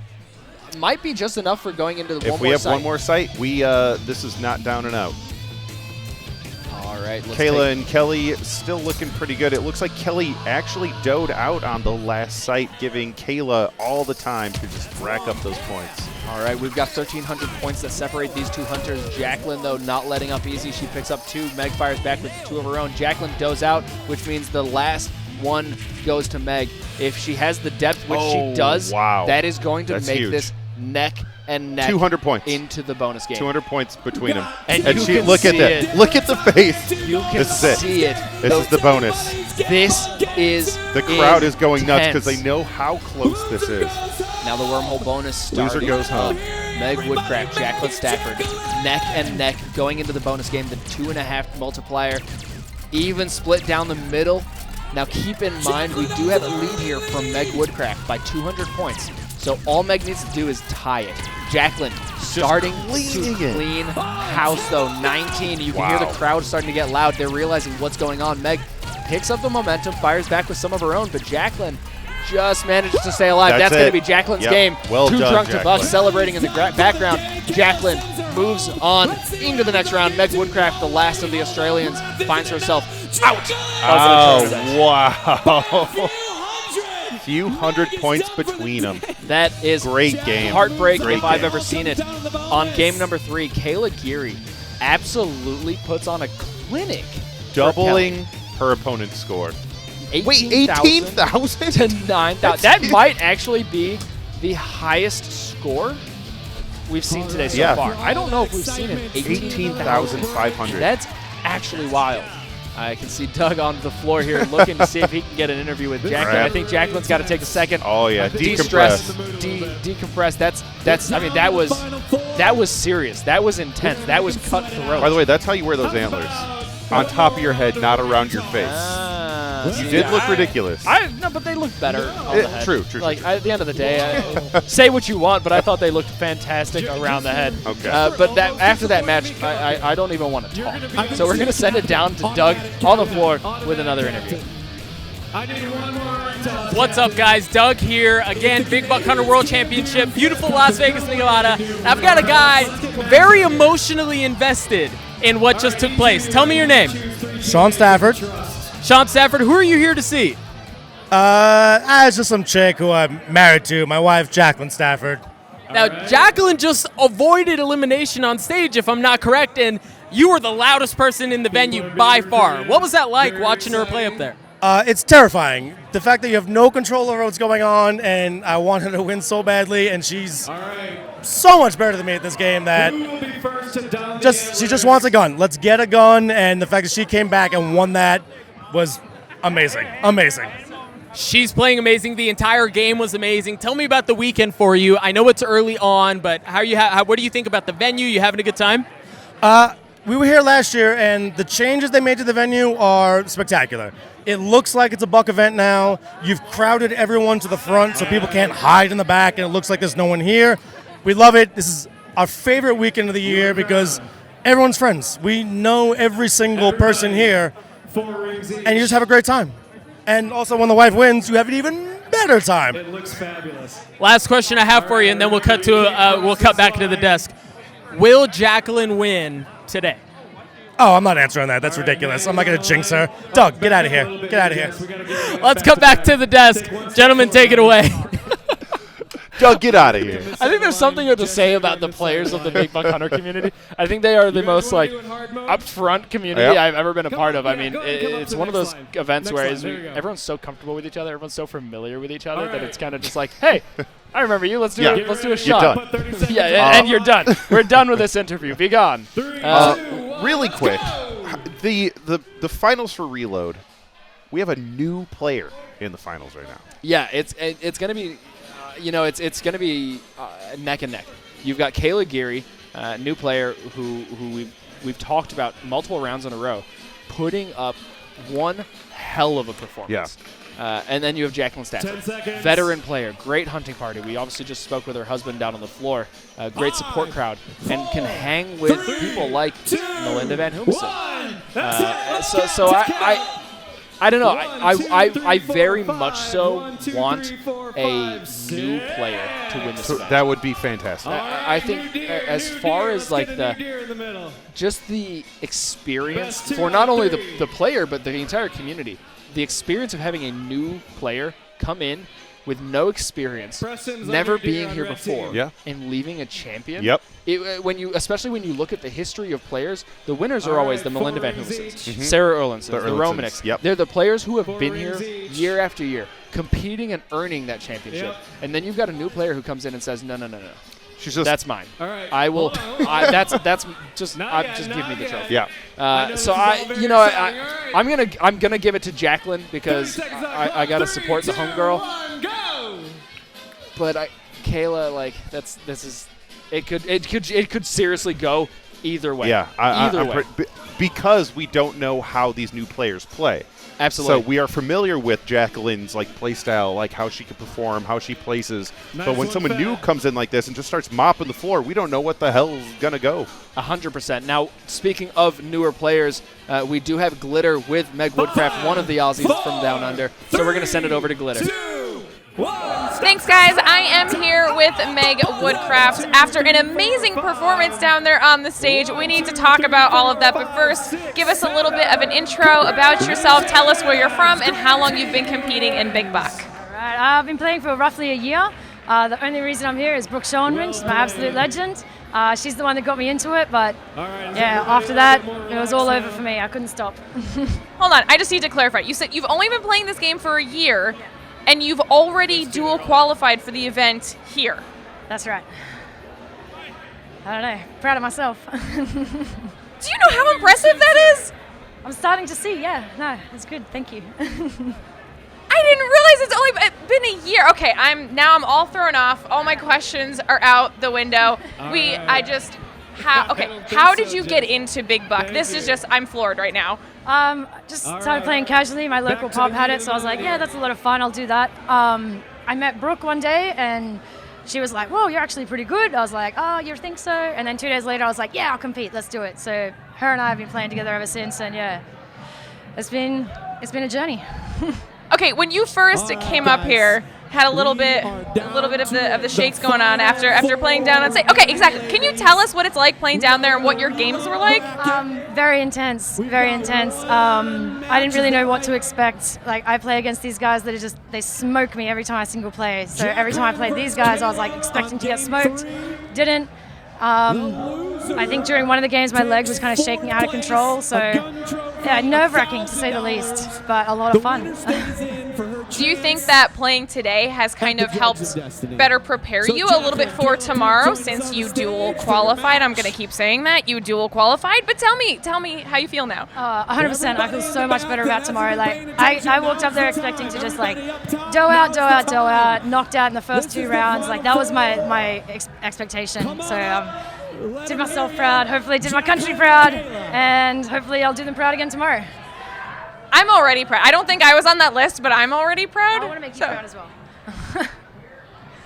Okay. So is this your first time in Vegas, and what was it like when you walked in here and you saw the tournament at the HyperX Esports Arena? This is my first time in America. The HyperX, walking into this casino full stop was a trip, basically. But walking in here, I was like, this is real. This is amazing. I cannot wait to get started. Now I cannot wait to start drinking heavily.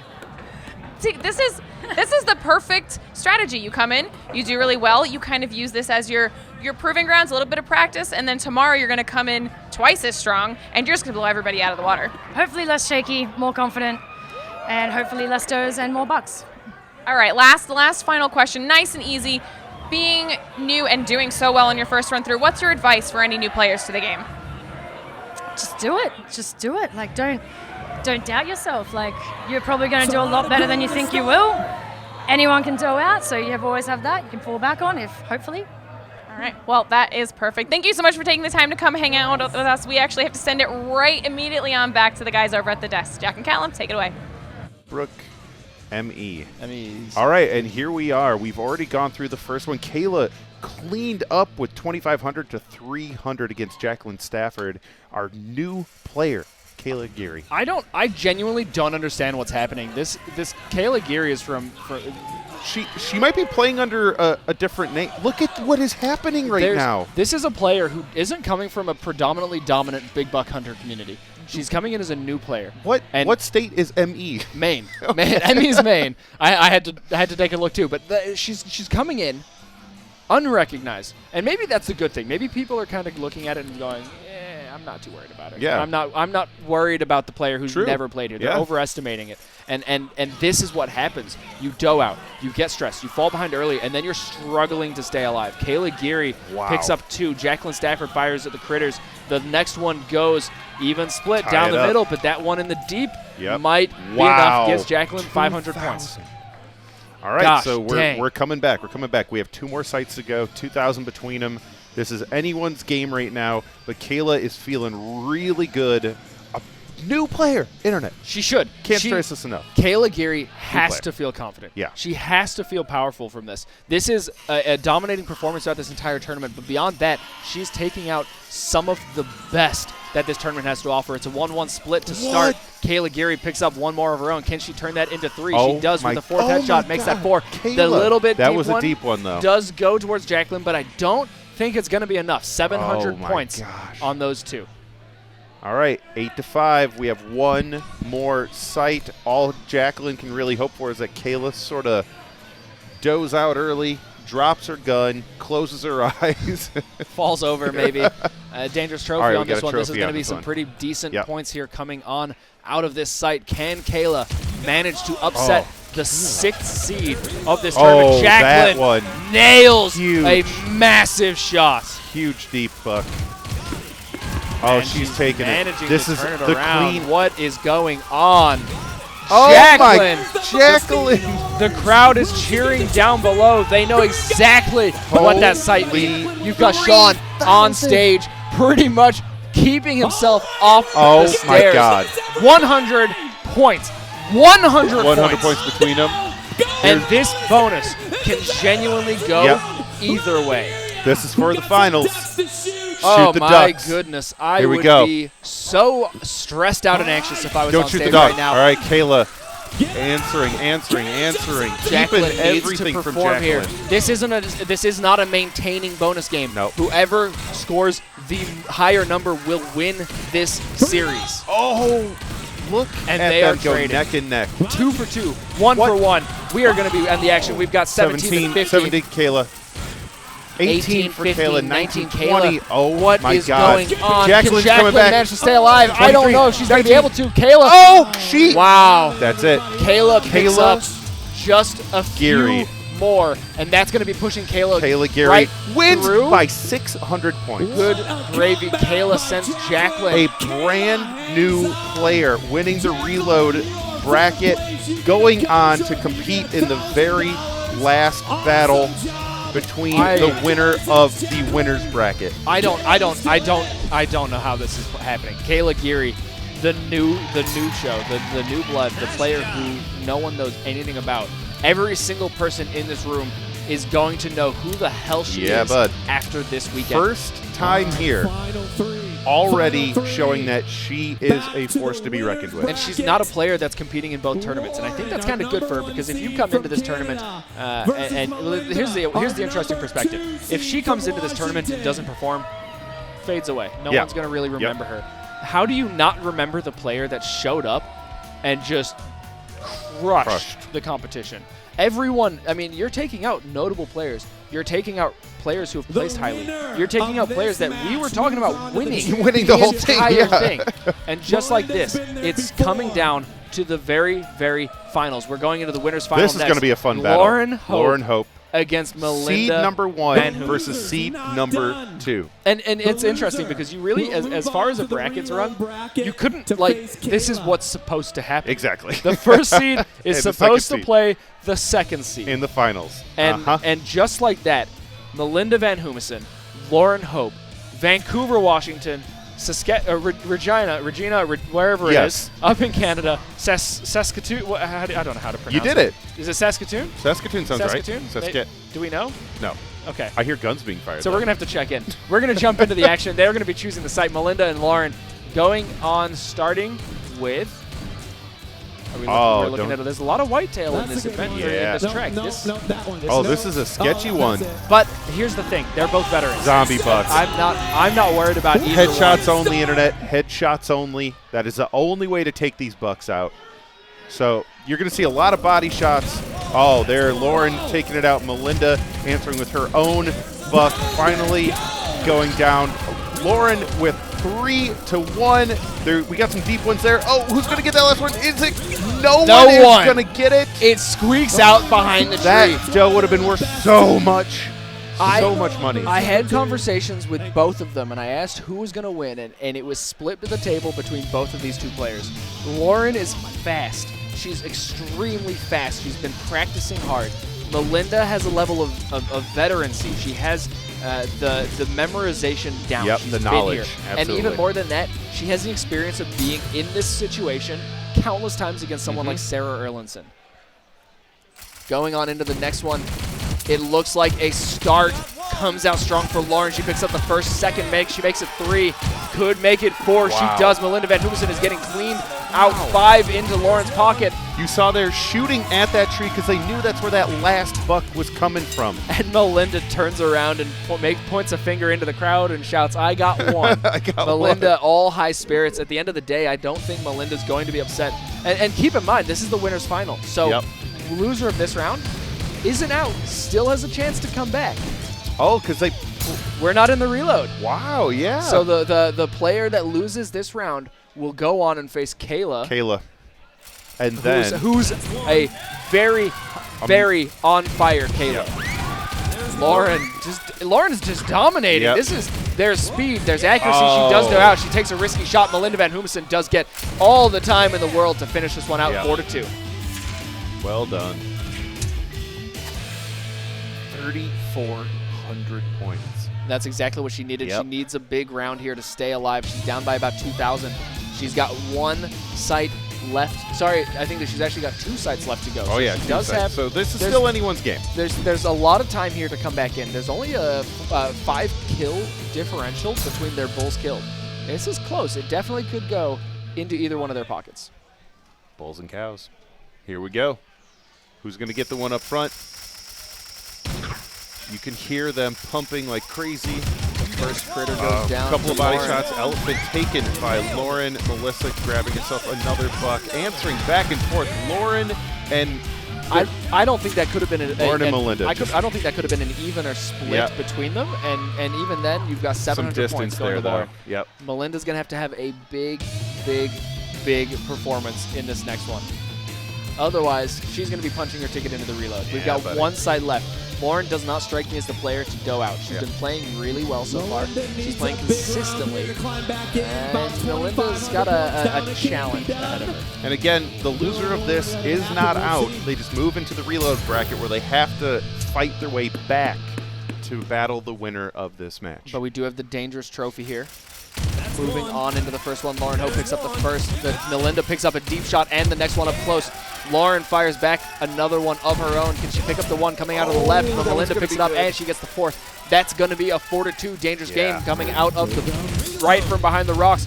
In between the does, Melinda does out, which means Lauren picks it up for free. Yeah, 4,000. Look at those bucks. She was plugging. My 13 points. God. 13 points. Now this bonus game, for those of you at home, is one of the most purest forms of speed and accuracy. There are, I think, one main effective strategy in how you can do it quick. 4-4, coming down the middle. Oh, keep it. 10-8, 12-8. This is it. 13, 12. The person with the most wins is the winner. And there's no points between them. I don't even know who won. I don't know who that was. Was that Lauren? 21? 21! Even accuracy. 10. Holy mother. Is that going to go down to the one? That's Lauren. Lauren had the lead before they went. 13 They tied points. the Won bonus by game. 13 They points. tied the freaking bonus game. They tied the bonus game. Wow. I don't think I have ever seen a bonus game tie. And you can see it on both of their faces. You can't be upset about that. You can't be mad about that. Not only do they have a chance to come into the reload bracket, but a tie in the bonus game is what ended that was round. A win by a critter. Quite literally, I don't even think it was a full critter. That might have been like a win by distance. True. It could have been 5 yards. Yeah. 5 yards could have been what separates. That is freaking wild. Well freaking played, Lauren Hope. Good battle for both of them. Yeah. You can't be you when really the bonus can't is tied be like upset that, about it. This was the closest match I've ever seen, period. Which Did we is nuts. not say 1 and 2 should battle it out? And they proved themselves to be 1 and 2. 1 and 2. Yep. If I'm Kayla, I'm a little anxious here. If you have to battle Van Humesen? if I'm Kayla Gary, but you know, at the same time, here's the thing. In a traditional sense, any player coming out of the winner's bracket into the reload is probably going into it with pretty demoralized, right? You're thinking, I've just lost. Yep. I'm in the reload bracket, backs against the wall. One, Melinda Van Hoomsen does not get demoralized. Two, she's a beacon of positivity. You can't be upset about that match. You can't be stressed out about that match, because if I'm finishing that match, I'm going, holy hell, that's what the finals are going to look like. But also, Kayla, being a new player, you have to be sort of like honored that you have made it far enough that you get to battle Melinda with the option to knock her out of the tournament. And at the end of the day, Kayla came in as the 16th seed. The 16th seed is now... Look at the information on Kayla. There's nothing there. The 16th seed is coming in and playing against the 16th seed. Or sorry, the 16th seed is coming in and playing against the 1 and 2 seed. Yeah. Sorry, no, Jacqueline is not the 2 seed, sorry. She's coming in and battling... She's taking home a trophy. Oh, yes. Top four get trophies. First tournament, and she's taking home a trophy. Melinda Van Hoomsen, the 2nd seed. We're working right now just to grab the information for you at home to figure out exactly where Kayla is coming into this event. Oh, and they answer each other. Melinda does get one a little deeper and takes out the Rhino in the far back, and Kayla answers with 2 more of her own, and that is a pretty even split. Jacqueline is the 6th seed. So we have the 16th seed, the 6th seed. The 2nd and the 1st. And the 2nd. Oh, 2nd. Sorry. Yes. My dude.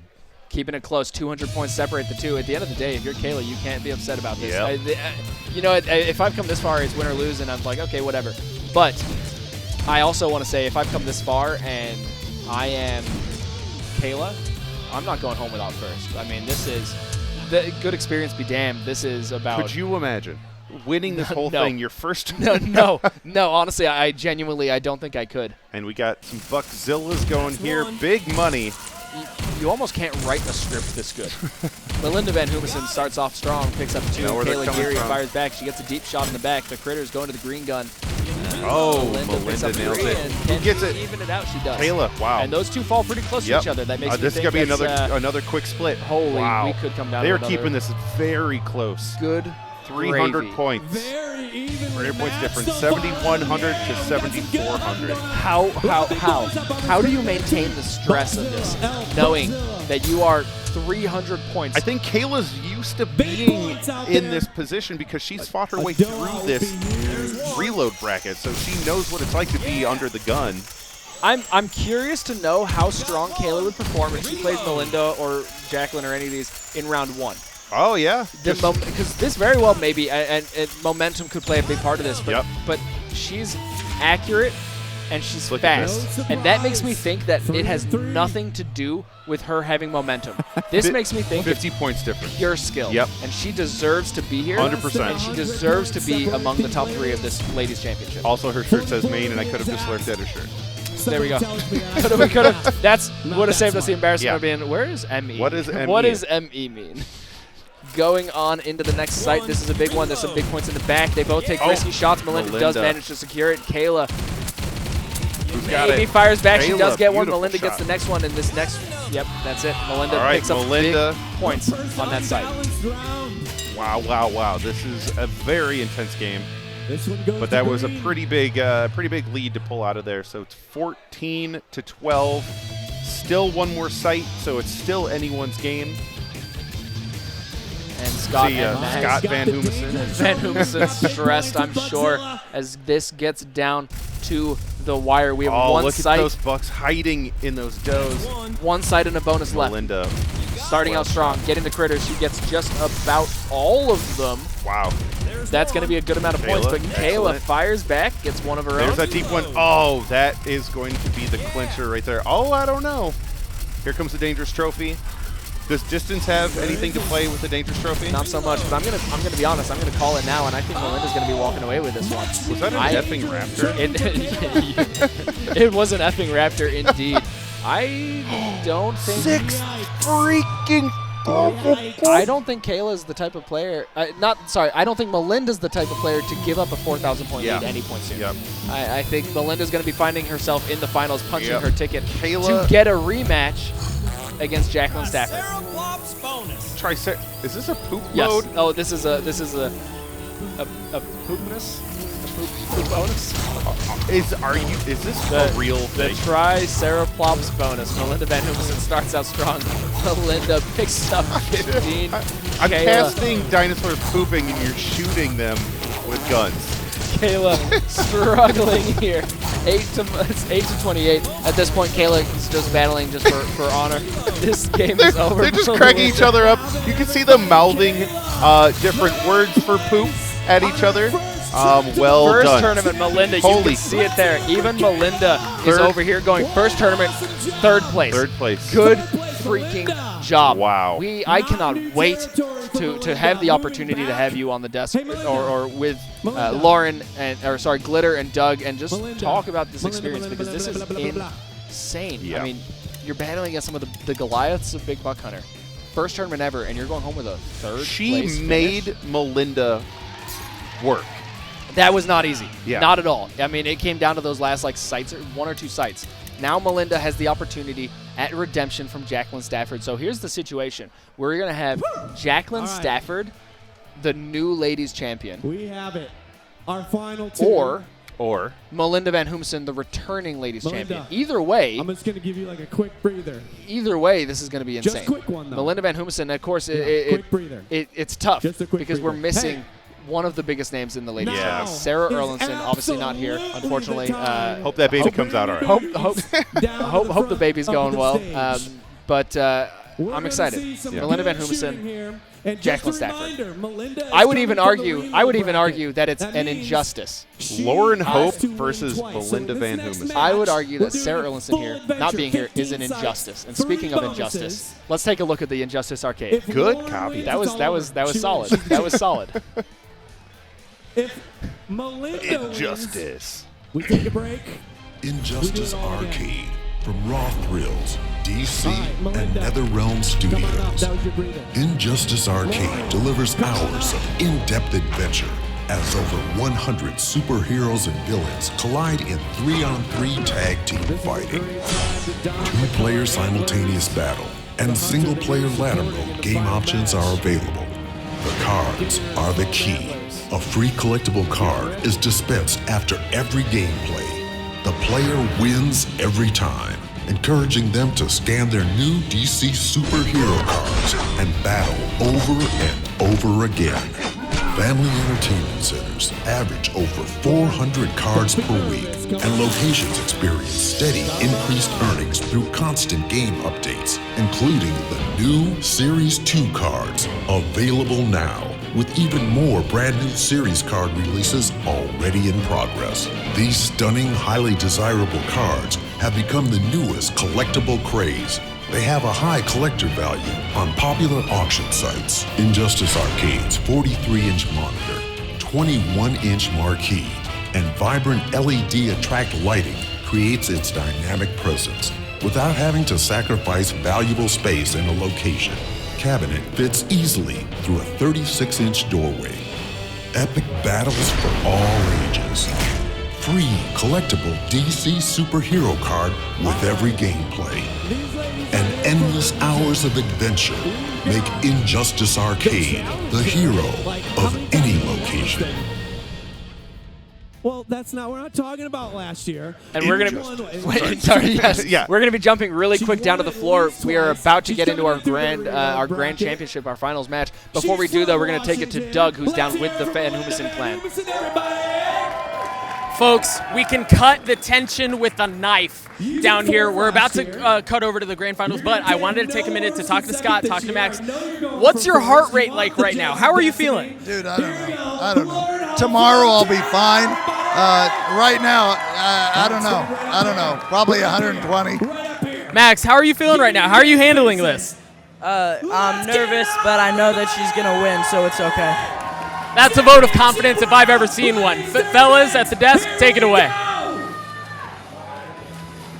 You to call it. Tell me who's taking this match. Melinda Van Humesen, Lauren Hope. I want Lauren. In the finals. I want Lauren. I want Lauren. I got a feeling about Melissa because I called that early. Or Melinda, but I think Lauren. I just realized I did an injustice to Lauren. I was calling Jacqueline earlier on. Yeah, I did. That's something I did do. So Lauren Hope, Melinda Van Humesen. This is insane. The close match. First and second seed back at it again. Now, we Seriously. saw this battle happen just 2 battles ago. This is what you want. Lauren did win. This but is what you want. You want the first, you want the second. These are the 2 best players here. Now, going into the grand finals, this format does switch up a little bit. Yeah, there's 3 dangerous trophies now. Yes, exactly. So now we're actually playing a full adventure. What's a full adventure? A full adventure is 3 treks. Each trek is 5 sites and a bonus round. So you're essentially seeing 15 sites, 3 bonus rounds. And that's exactly right. And a lot of points. It's a lot longer. Yeah. It's more points. It can go either way. Those bonus games can really rack up the points. And it's going to be tough. It's going to be a challenge. Melinda Van Hoomsen, obviously coming out of the reload bracket, does need to win 2 full adventures. Lauren Hope just needs to win 1. There's also something to be said about Melinda has been playing the last 3 battles, so she's still hot. She's still warmed up. And it doesn't look like it matters. Lauren Hope, 4 of her own. Melinda gets 1, turns around and celebrates the 1. That's going to be about 1,000 points separating the 2. Lauren and Melinda couldn't ask for a better championship match. All right, what are we going to choose here? It's Lauren's time to shine. She's going with, are we going Moose? They're doing a little dance. Now Moose is a big point site, and that's exactly what they're going to choose, Moose. A Lauren female moose is a cow? and Melinda. I mean, I don't know. All right, right out of the gate, we got Melinda taking some headshots there. Lauren answering with her own. Melinda getting back at it. They are going back and forth. Lauren taking the lead on kills here and polishes off the last one for 4 of her own. 2,300 points to 867. This is looking really good for Lauren right now. And there's about 10 Canadians in the front row cheering and celebrating. You can see Drew Baldock literally rocking back and forth, side to side. I think he's starting to feel the pressure. I think he's feeling the stress. I think he's kind of getting to a point where he's probably understanding, like, hey, this is actually very possible that Lauren walks away this is the ladies' tournament champion. And Lauren is already swinging at the fences here, taking them out. Her 3rd buck 4. Can she get the 5? Oh my God. Melinda turns around, exclaiming she has another buck under her belt. the other 1 buck under her belt. Indeed. Lauren cleaning house, showing why she deserves to be in this match, but not only that, showing why she deserves to be the champion. Wow, and again, I'm going to reiterate this. I've talked to Lauren multiple times, and every time I've spoken to her, I'm fast. I'm ready. I'm quick. I want it. I'm going to get it. We're getting some eyes from the balcony here. No, Melinda Van Hoomsen goes out, which means Lauren is going to pick up free reign with the big game coming out of the back. As long as Lauren doesn't go out here, she's going to pick up a hell of a lot of points. Many points. This is a travesty. 0 points. Oh no. Now keep in mind, this is a full adventure. Right. So there is a lot of playtime left over in this series. After this next site and this next bonus game, we have 10 more sites. All over again. 2 more bonus rounds. There's still so many points left on the table here for you to get. But at the end of the day, if I'm Melinda, I'm starting to feel pressure. I'm starting to feel stress. This Lauren Hope is a fierce competitor. There you go. Melinda's starting to take some of her own, but Lauren just will not let her answer. Look at these. All right, we got a dangerous trophy coming in here. And that falls very quick to Lauren. 4-2 with the dangerous trophy. Another 4,000 points. 15-3. It's tough. There's a lot of time left in play. There is a lot of time. This freaking bonus game. But I would be. They're fun, sentient little critters. I would feel the pressure. If I'm oh yeah, Mama Big Buck Hunter. Yep. I'm starting to think, this might not be the year that I'm coming back and winning it all again. Yeah, this might be the year of the Canadians. They're keeping this toe-to-toe, which means Lauren is maintaining that lead. And at the end of the day, I got to say, we've had an awesome tournament so far. We had a stacked reload bracket, which in turn means a stacked winners bracket. We had Aussies and Canadians and Americans making it into the late stages of this event. Every country ever. I mean, all three of them. All three of the All three countries that countries. exist in the world were represented here. It's tough. We're going into this next one, 17,000 to 5,000. If Lauren performs here, if Lauren takes this next trek, I think it's over. Yeah. Oh, yeah. Being a full trek behind, you would have to have your opponent do out every single site. And Lauren picks up a deep shot. Can she get the next one? Can she get it? Who's got it? It gets Nice. a little closer than I would have liked. Yep. With the dangerous game now coming up the middle. We've got the Grizzly. Does it get taken All right, down? It that does. goes to Melinda. And that's, again, okay, but see, it's not about you don't want these equal scores. Nope. Melinda needs a blowout on a lot of these sites. Melinda needs big sites. That's it. She needs big sites, and she needs Lauren to have a poor performance. She needs to be hunting the big bucks. If Lauren's not doing out, and you're not cleaning house if she doesn't go out, you're not doing what you need to do. Now, Buckzilla, again, huge points for these kills. All right, Lauren, that wasn't even on the screen, and she's nailing these. Getting the critters. Melinda grabs herself one finally. Lauren, one way in the back, and wow, that is going to be huge for Lauren. 5! Sorry, Internet, I don't mean to keep exclaiming, but holy. This is history in the making. Genuinely, this is history in the making. This is the first time a Canadian has won the ladies tournament. If she wins. It's the first time a Canadian is potentially going to win the ladies tournament. This is a new champion. That does not happen often. Again, this tournament is dominated by the Melinda Van Heesens, by the Sarah Illinsons, the Leanne Jones, the Melissa Romanicks. They're the ones consistently placing at the top that you expect to be in the finals or taking it home. And just like that, Lauren Hope is coming in out of nowhere and kicking ass and taking names. Melinda bagged herself a few points there. 27-13, honestly, kind of catching up there. That is still a huge point deficit, but we have so much more to do. We have 7 more sites, 2 bonus rounds. All right, more Buckzillas. I don't know what is going to happen here. There's a dangerous shot on the back. Neither of them taking. As soon as it moves, Melinda does snipe it down there. Picks up 3. Can she make it 4? She needs these big sites. This is what we're talking about. She needs to clean house. Wow. And clean house she does. I'm starting to think Melinda was throwing this on purpose just to have a tight race. A white man can't jump moment. Yeah, exactly. That's right. She's sneaking it up. She's down by 10,000. Make you feel good so that you start slacking a little bit. 10,000 points is definitely an obtainable amount of points to come back from. Get ready. Oh, you can hear the crowd cheering. All right, Melinda already showing what's up with her second buck.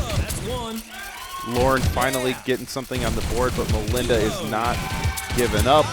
Oh, that was a very deep buck. 2 deep shots, 96 yards, 121 yards. 2 deep shots. She might have gone down in the bowls, but she picks up the depth, which gives her the lead overall. Yep. 13,000 points separating these two. Melinda, again, needs to have a dominant performance in this next trek. We've got 1 more to go. And also the Pigeon Park bonus, honestly, my favorite bonus. It's speed, getting them before they even touch the ground. Move on to the next site. Birds are flying with you. Shoot them before they land. But this is another, maintain moment right now. This is not looking really good for Melinda. Lauren just needs to answer every shot, and she has. So what does this mean? This means that Lauren has practically double Melinda's score. With 1 trek to go. With 1 trek left. 13,000 points. It's possible. 13, okay. It's possible. We're looking good. I don't know if I'd say we're looking good. 13,000 points is 13,000 points. And here's the situation. Melinda needs to absolutely dominate. Absolutely dominate. And when I say dominate, I mean she needs to lean over, hit Lauren's gun out of her hand, and clean house. She needs to pick up almost every single buck on every single site in order for a chance to come back in this game. Yeah, okay, this is not looking good. I cannot stress how dominant of a performance this has been by Lauren Hope. Wow. She has shown up out of the Melinda winner's bracket. out. She's played fast. She's played strong. She's continued. I think she's realizing she's This- turned around and yep. just said "you guys" to her Canadian Yep. crew behind her. I think she's kind of starting to realize, like, okay, I'm about to be the ladies champion. She's don't let the nerves get to you. I will say this. There's I don't, is it too early to call? This is a lot of points that she needs to. I think the writing's on the wall. I think we're Yep. getting to the point where the writing's on the wall. The #1 seed, Lauren Hope, is coming in and putting on a clinic. This is why I was told, I'm fast this year. I'm fast and I want it. This would be our first non-American world champion. Ladies champion. Ladies champion. Yeah, 100%. I mean, again, I can't stress it. It's history in the making.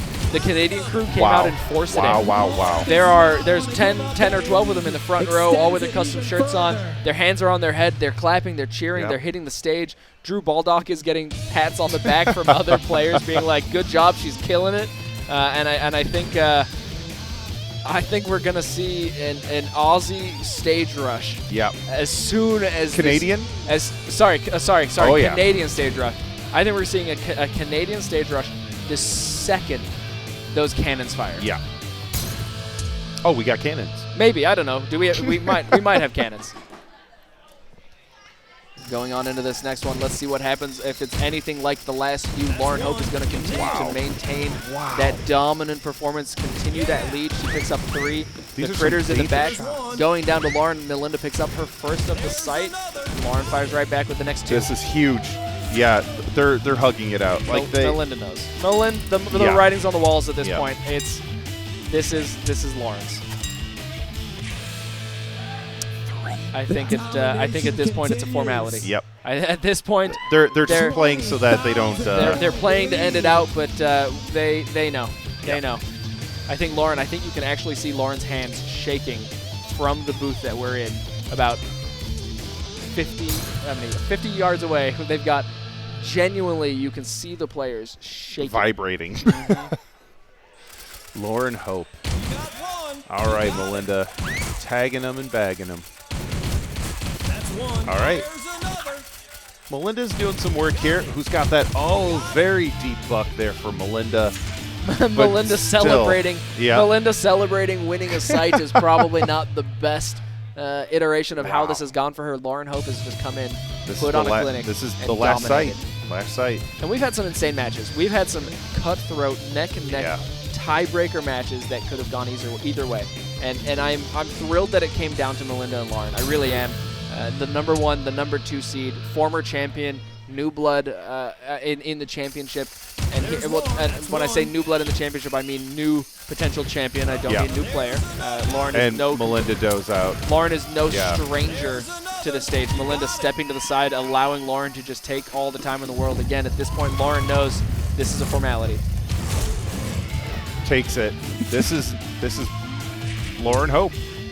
This is Lauren Hope. This is the message she wants to send. Yeah. We are here. The Canadians have come in. We've invaded your turf. All right, this folks.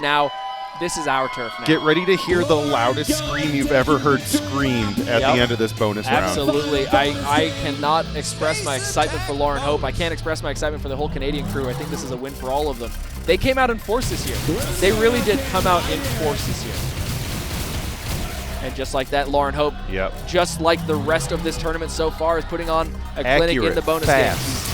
It's everything you need to win this event, and she's showing it all in this series alone. Lauren Hope, 16-13. Melinda not giving up without a fight. It's over. It's done. Yep. The Canadians starting to get excited, starting to celebrate. Lauren Hope picking up 21, make that 25, 26 for Melinda, 29, and Lauren Hope loses the bonus game. But that doesn't matter. Melinda Van Humesen, Lauren are hugging it out. Lauren Hope, your new ladies champion. Lauren Hope from Saskatoon, Canada. The tears are coming out. The Canadians are coming on stage. Hugs are being given. That is Drew Baldock. You'll see him tomorrow.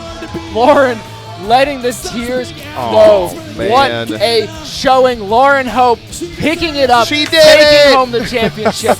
The ladies champion from America's hat, from the land up north. Lauren Hope Ladies, we're going to send it on stage, and we're going to let the stage do the talking. America's hat. Come on up, Canada. Come on up.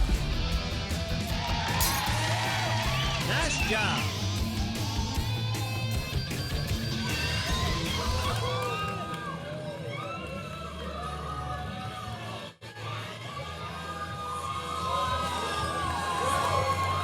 Here is your check for $5,000.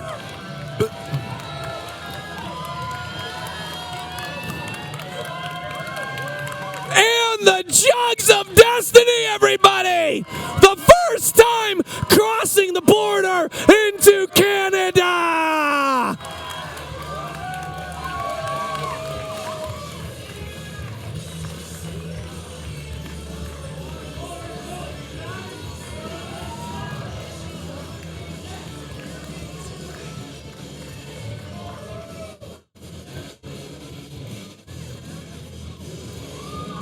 A lot of emotion up here.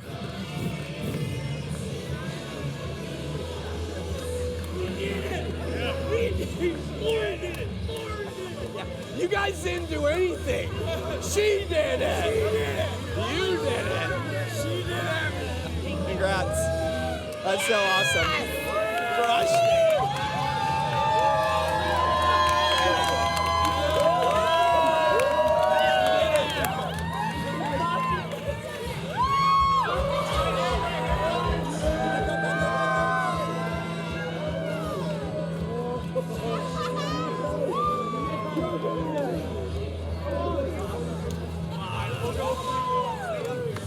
Wow. Ladies and gentlemen, a tournament to remember. Lauren Hope and the rest of the Canada crew celebrating, tears, emotion. You can see the pressure that is on these players. You can see the stress. You can see how much this means to all of them. That's the kind of support base you want behind you when you're playing. Every single one of those folks were on stage bawling their eyes out, excited for their compatriot taking home first place, $5,000, and the Jugs of Destiny. I genuinely cannot express my happiness for Lauren here. We talked about her. She's one of the players that was mentioned in the pre-show. She was talked about.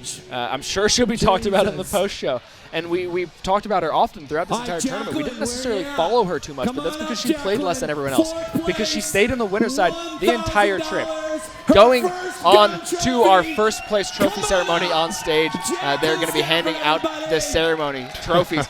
Jacqueline is, I think that's Jacqueline Stafford picking up the fourth place trophy. Congratulations, Jacqueline Well done. Stafford.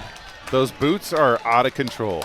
Oh, I love them. I didn't even notice them. The shine, it really just puts a light on the personality between this tournament and the players. Honestly, she came in, she crushed it. Jacqueline Stafford put on a clinic for a lot of players. Really showed up and really just kicked ass.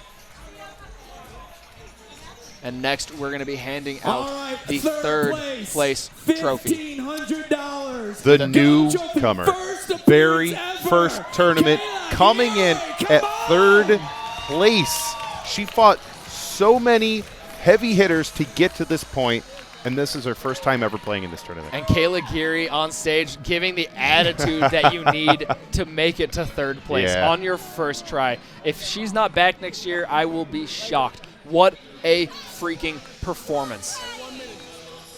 What a show. All right, next up is going to be that second place trophy. I think we all know, obviously, who's going to be taking that home. The one, the only former champion, Melinda Van Humenson. There it is. Family hugging it out. Melinda walking on stage to receive her trophy. Not a giant check this time, unfortunately. That's going to be reserved for Lauren Hope. But good job, Melinda. Not something to be upset about. She came in, she performed, and even more than that, they are good friends with the Canada crew. That's so great. At the end of the day, it's all hugs and It's all kisses. friends winning. All friends winning. Oh, man. I wonder how many of those she has in her house. Oh, they have to have a wall. I would have a wall. Let's be real. I would have a wall. Have it in your pickup truck. All right. And this year's finally ladies champion, the one and only, first time ever from Canada, Lauren Hope. Ladies and gentlemen, give it up for Lauren. the border.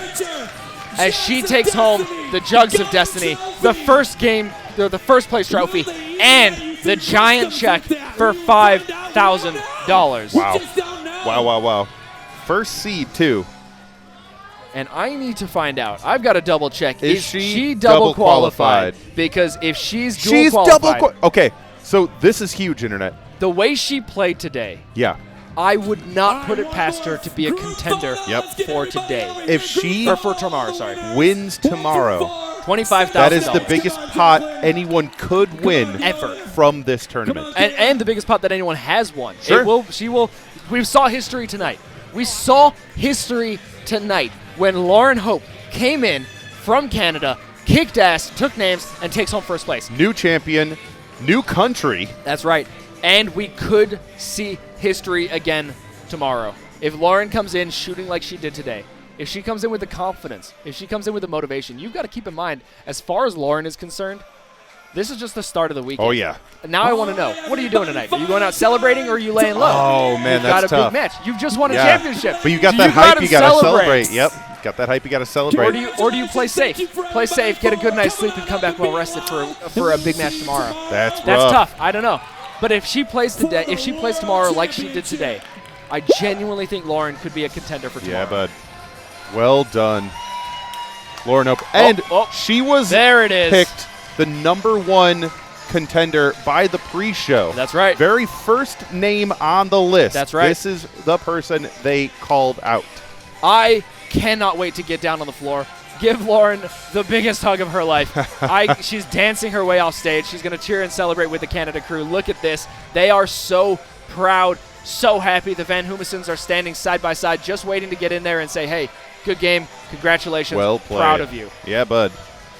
And Drew, I think Drew's still probably just getting those tears off before he resets. How awesome. Look, everyone there is crying for them, and I don't doubt that I would be too. Lauren earned it. Yeah. Lauren absolutely earned it. That was a tournament. Let's just talk a little bit about that tournament. We had new champion, a stacked winners bracket, a stacked reload bracket, upsets, ties, neck and neck games, tiebreakers in the bonus game. I mean, like, you can't ask for a better start to the Big Buck World Championship weekend. Well, this is what happens when one of your giant main names doesn't show up to play. I'm very curious to know, do you think a Sarah Erlandson could have hung with the way that Lauren was playing tonight? I'm not sure. I don't think anyone. Melinda Something Van Humesson, about Lauren's speed and accuracy was unreal. Like, she was hitting – I felt like she was shooting multiple bucks at one time. Yeah, right. It felt like she was shooting two bullets at the same insane. time. Like, she here's was the thing. curving bullets. Melinda Van Humesson, when they go neck and neck, Melinda Van Humesson and Sarah Erlandson in former tournaments, they go neck and neck. They play in these finals matches, and it's I don't want to say close, but it's close. Yeah. That finals was not close. No. That was a blowout. Yep. And speaking, Lauren also beat Melinda twice. Absolutely. And I want to take it down to the floor right now to have a few words with our new champion, Lauren Hope. Doug, take it away. Ladies and gentlemen, we are here. We are live with Lauren Hope, first-time winner of the 2019 Ladies Tournament at the Big Buck Hunter World Championship. Lauren, if you can, express what this win means to you. It means a lot. We've been working all year really hard, so it just feels a little gratifying for it to work out.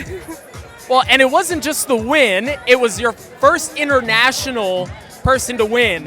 What does that mean to you? What's that like? It's amazing. We've been working with Buck Hunter and telling them they need more Canadians, and then they open it up, so it's amazing that we got to be here with this many people.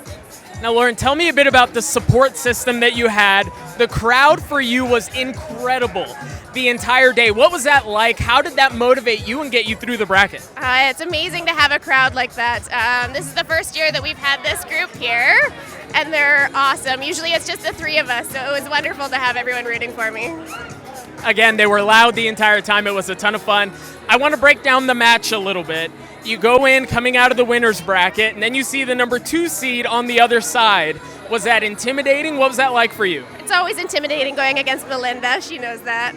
But I love her, and I would never want to do it with anybody else. Well, I was happy it was against her. Now tell me what it was like as you started to pull away, because it was close early on, and then you start pulling away, and all of a sudden there's this expanse between you two. What was that like? The whole time, all I could think of was just don't do. Try and be a little bit safer, but not let her get ahead any points, so it worked. It worked, and then some. Last question for you. You're taking home the jugs. You've got the gun. You got $5,000. What are you going to do with all the money? What are you doing to celebrate tonight? Well, we're in Vegas. But no, I'm not a big gambler, but I want to go drinking with my friends. Folks, once again, your winner of the 2019 Ladies Tournament at Big Buck Hunter World Championships, Lauren Hope. It's been an incredible time. And if I'm left speechless, I can't imagine how you're feeling right now. Thank you to everyone for tuning in at home. Thank you for everyone here at the venue. It's been an incredible evening. We have more action for you tomorrow. If you thought today was fun, man, we've got a show in store for you tomorrow. We'll see you guys again. Take care. Have a good night. And to wrap up the show, what a freaking... We're all going drinking. She said she's going that. drinking. We're all going drinking. I need to celebrate with her. That was out of control. We were curious what she was going to do. You're going to go out celebrate with the $5,000 you just won, or you're going to play safe for your qualifiers tomorrow. But Lauren's going out drinking, so we're all going out cheering. Time. Cheers. Hey. Congratulations, Lauren. Lauren Hope. The hell Congratulations. was that? A fantastic day for you tomorrow. We have the World Championship. 64 of the best hunters, including a lot of the women that you saw playing here tonight. 15 of them. Including Lauren Hope. Yep. If you want to see if Lauren Hope is able to battle it out and maintain her crown, coming home with $25,000 and the championship for both tournaments, make sure you tune in tomorrow. We're going to be back on the desk at 3 o'clock Western, 5 p.m. Central, and that means 6 p.m. on the East Coast. I think that's all right. If not, you can follow our socials at Big Buck HD. I'm following him. And be sure to be in tune with the action. Guys, we seriously cannot stress how awesome tomorrow is going to be. If tonight was as cool as it was, I don't even want to think about buddy. it. Yeah, thanks for having me back. I thought you were going for a hug for a second. It's fine. We'll save it for the drinks. We'll save it after the drinks, guys. Thank you so much for tuning in. We'll see you tomorrow. I'm Callum. This is Jack. And the rest of the crew around, say goodbye too. See you.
Are you serious? Oh my gosh. That was insane. Yeah, I mean, you just got a farewell from Esports Doug and from Callum and Jack, but now you're stuck with us for the post show, and we have some things to say. Oh my gosh. All right, we can all process this together. First of all, first international champion ever in the history of either the World Championship or the Ladies Tournament, and it's Lauren Hope. Lauren Hope, congratulations.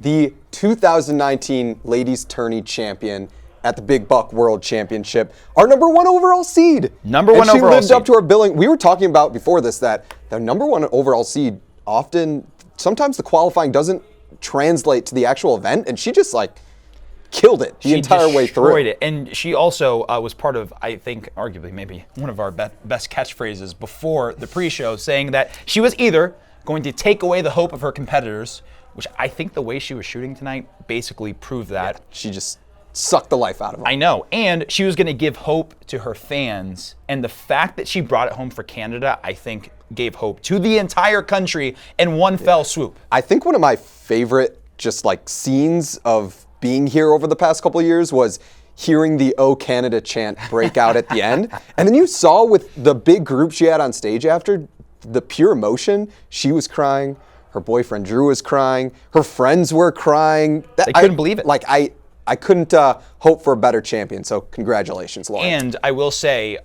she was my pick last year. And true. even though she finished 4th in 2018, I mean, it's a very respectable finish. Credit to her, she worked incredibly hard over the course of this qualifying season, comes in as the #1 seed, and then lives up to it. You don't often see that. No, I know. It was just impressive through and through. I mean, she completely dominated the championship match against Melinda. And that does bring us to Melinda.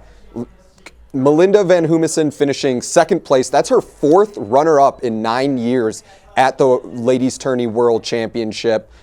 She's obviously been a champion twice too, but the #2 overall seed, it was the #1 versus #2 in the end, is the best of the best. It's what we could have asked for. Well, and we knew Melinda was going to be there at the end no matter what, because she always is, whether she is the champion, we've seen her win it twice before, or, finishing as a runner-up. But Melinda and Lauren, it wasn't in the championship, it was in the winner's bracket final, where I think we saw arguably the greatest buck hunter match I have ever seen. That was the most exciting match I've ever watched. Came in virtually tied going into the bonus game. Going to the bonus game 13 points apart. 13 points apart. So whoever got literally one more critter or target, I think it was a target practice was the bonus game. Whoever got one more target literally would have won. And out of the 42 targets, they both got 21 targets. Not only that, but hit it at the same accuracy. Yeah. So they finished with a 13-point difference. It was...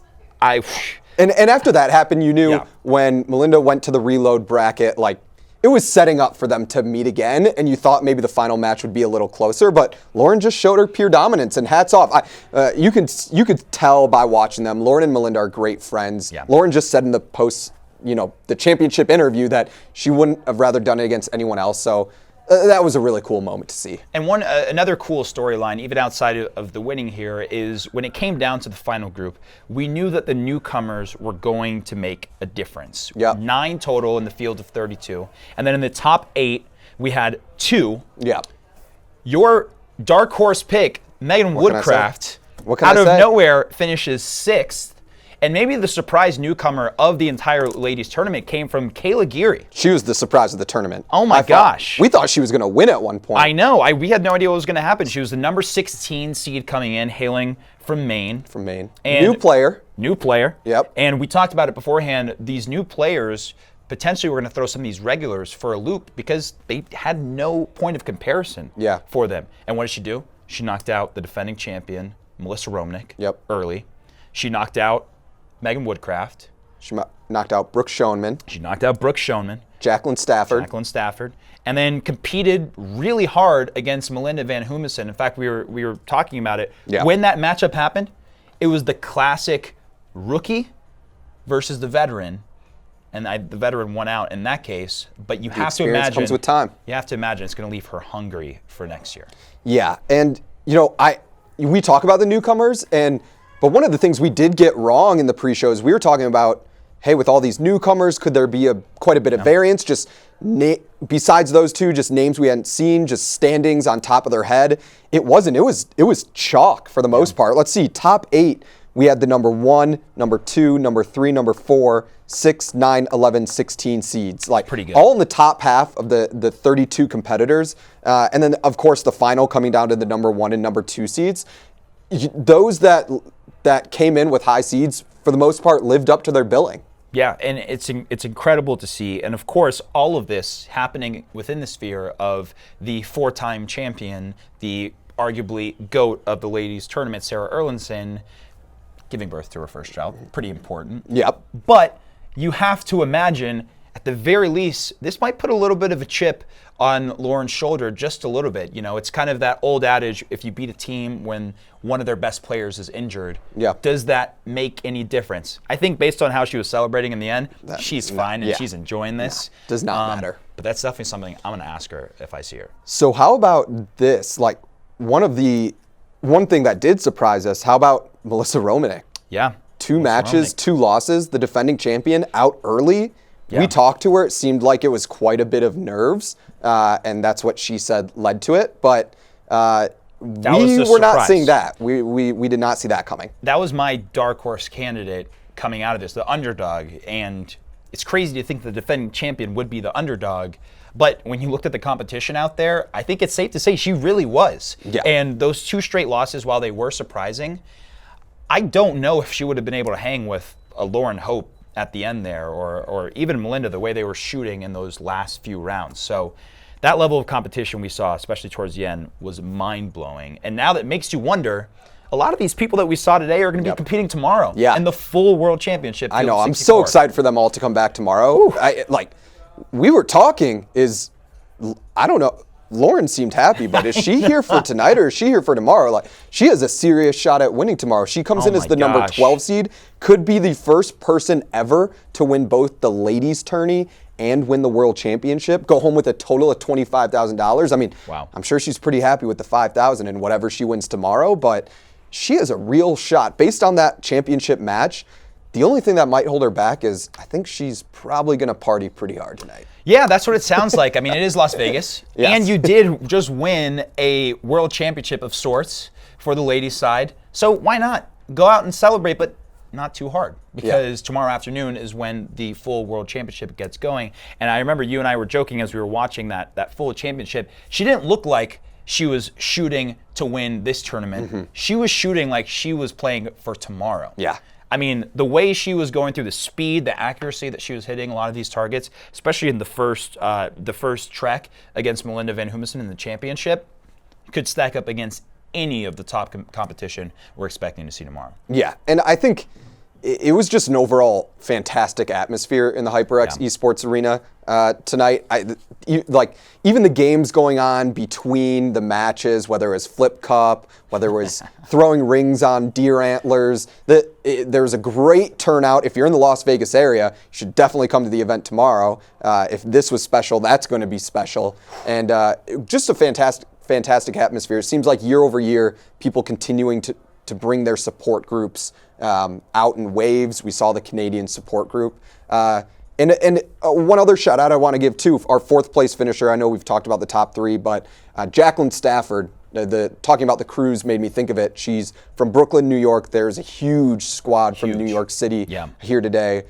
She might be one to look out for tomorrow too, leaving with a little bit of a chip on her shoulder tonight, knowing she could have had the crown. Let's see what happens tomorrow. And it is interesting because when you talk about the international crews that have come here from Australia and Canada, let's look ahead to tomorrow just a little bit. One of the main competitors, a top 10 seed, is Lauren Hope's boyfriend, Drew Baldock. So there is a legitimate shot tomorrow to where he could bring home a trophy. What if they for the faced Canadians? Off? What if they faced They off? could also face off. There are so many different storylines that are going through my head right now. I'm trying to keep all of them straight. Melinda Van Humesen, we're going to see her again tomorrow. My pick went out a little bit earlier today, Brooke Schoenman out of Australia, but she's going to come back as a 19 seed tomorrow. Yeah, she shot really strong Hungry. tonight. Yep. She's going to be ready to roll. Again, shooting with a little bit of that chip on her shoulder as well. And so I cannot stress this enough. Everybody was saying it during the actual competition as well. If you thought this was amazing, which it absolutely was, I have a feeling a lot of these storylines that we've been exploring are going to get blown up to an even higher degree tomorrow when the stakes are higher, when the competition is a little bit stiffer, and it's just an overall longer day. Yeah. Lauren didn't lose a single game. It's a marathon. Yeah. That's insane. She might not lose a game tomorrow. Oh, my gosh. One can only wait and see on that front. Yeah, so thank you very much for joining us at home, whether it was on Twitch, YouTube, Facebook. We look forward to seeing you tomorrow for the Big Buck World Championship. It goes live at 6 p.m. Eastern tomorrow, so 3 p.m. Pacific. We'll be with you for the entire night. There's 64 hungry competitors for the Big Buck World Championship tomorrow. Oh my gosh. $20,000 on the line. It's going to be a marathon. We're going to see a lot of great storylines come through. See if anyone can beat the GOAT on that side, Trevor Gardner, because he's looked absolutely unstoppable. But we got to go get some sleep, man. It's been a long warm-up already. It's going to be a long day tomorrow. It has. For Omar Jimenez, I'm Nick Petro. We'll see you tomorrow. Oh, Canada. Sleep tight, buckos. Thank you for watching the 9th annual Big Buck Ladies Tournament. If you think tonight's been epic, buckle up, because we're just getting started. Tomorrow, we raise the stakes. Bigger bracket, bigger upsets, and a bigger check. Join us for the Arcade Esports event of the year. Big Buck World Championship 12.